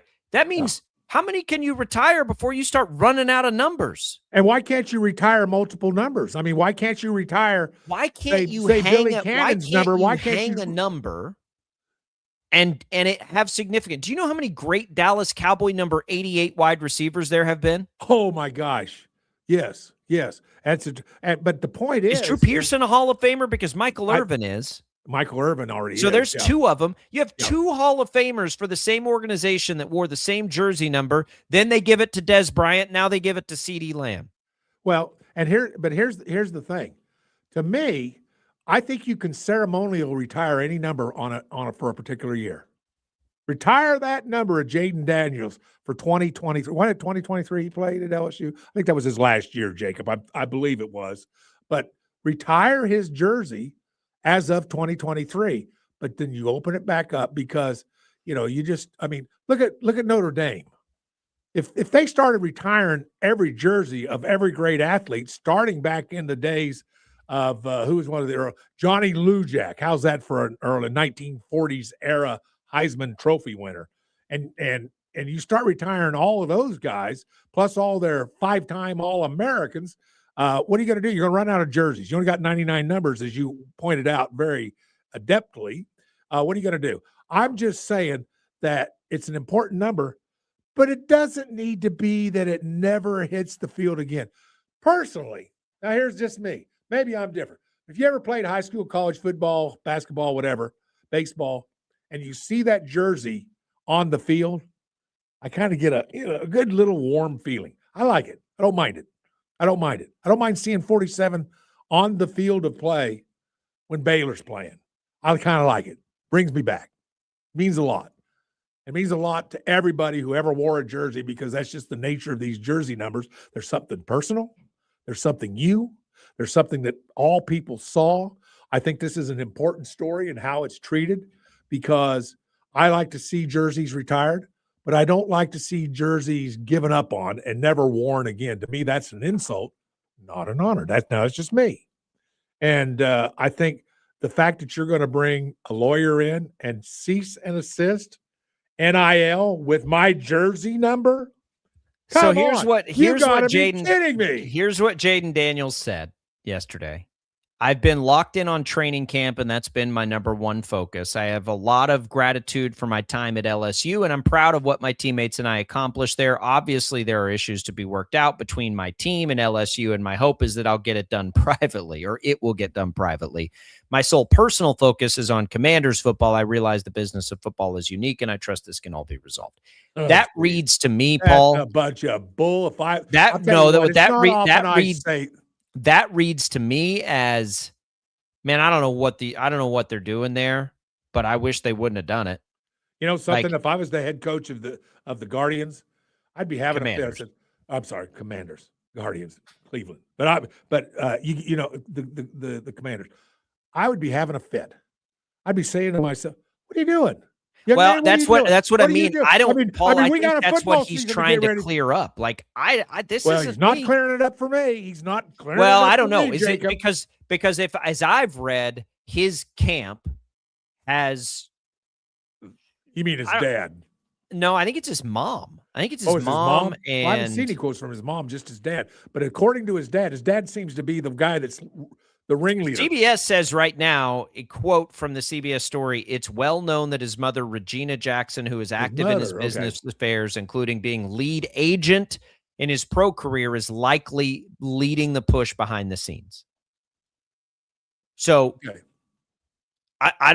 I think he probably is seeing this and be like, why is this happening right now? Right. We have no quotes from mom that I've seen. Now they might be out there, and you maybe they're right in front of you. I've not seen the quotes from mom, but I've seen several quotes. I haven't seen the quotes, but I've seen that they sent a cease and desist letter. Yeah, but here's the whole thing that bothers me is you're 2 or 3 weeks now into camp.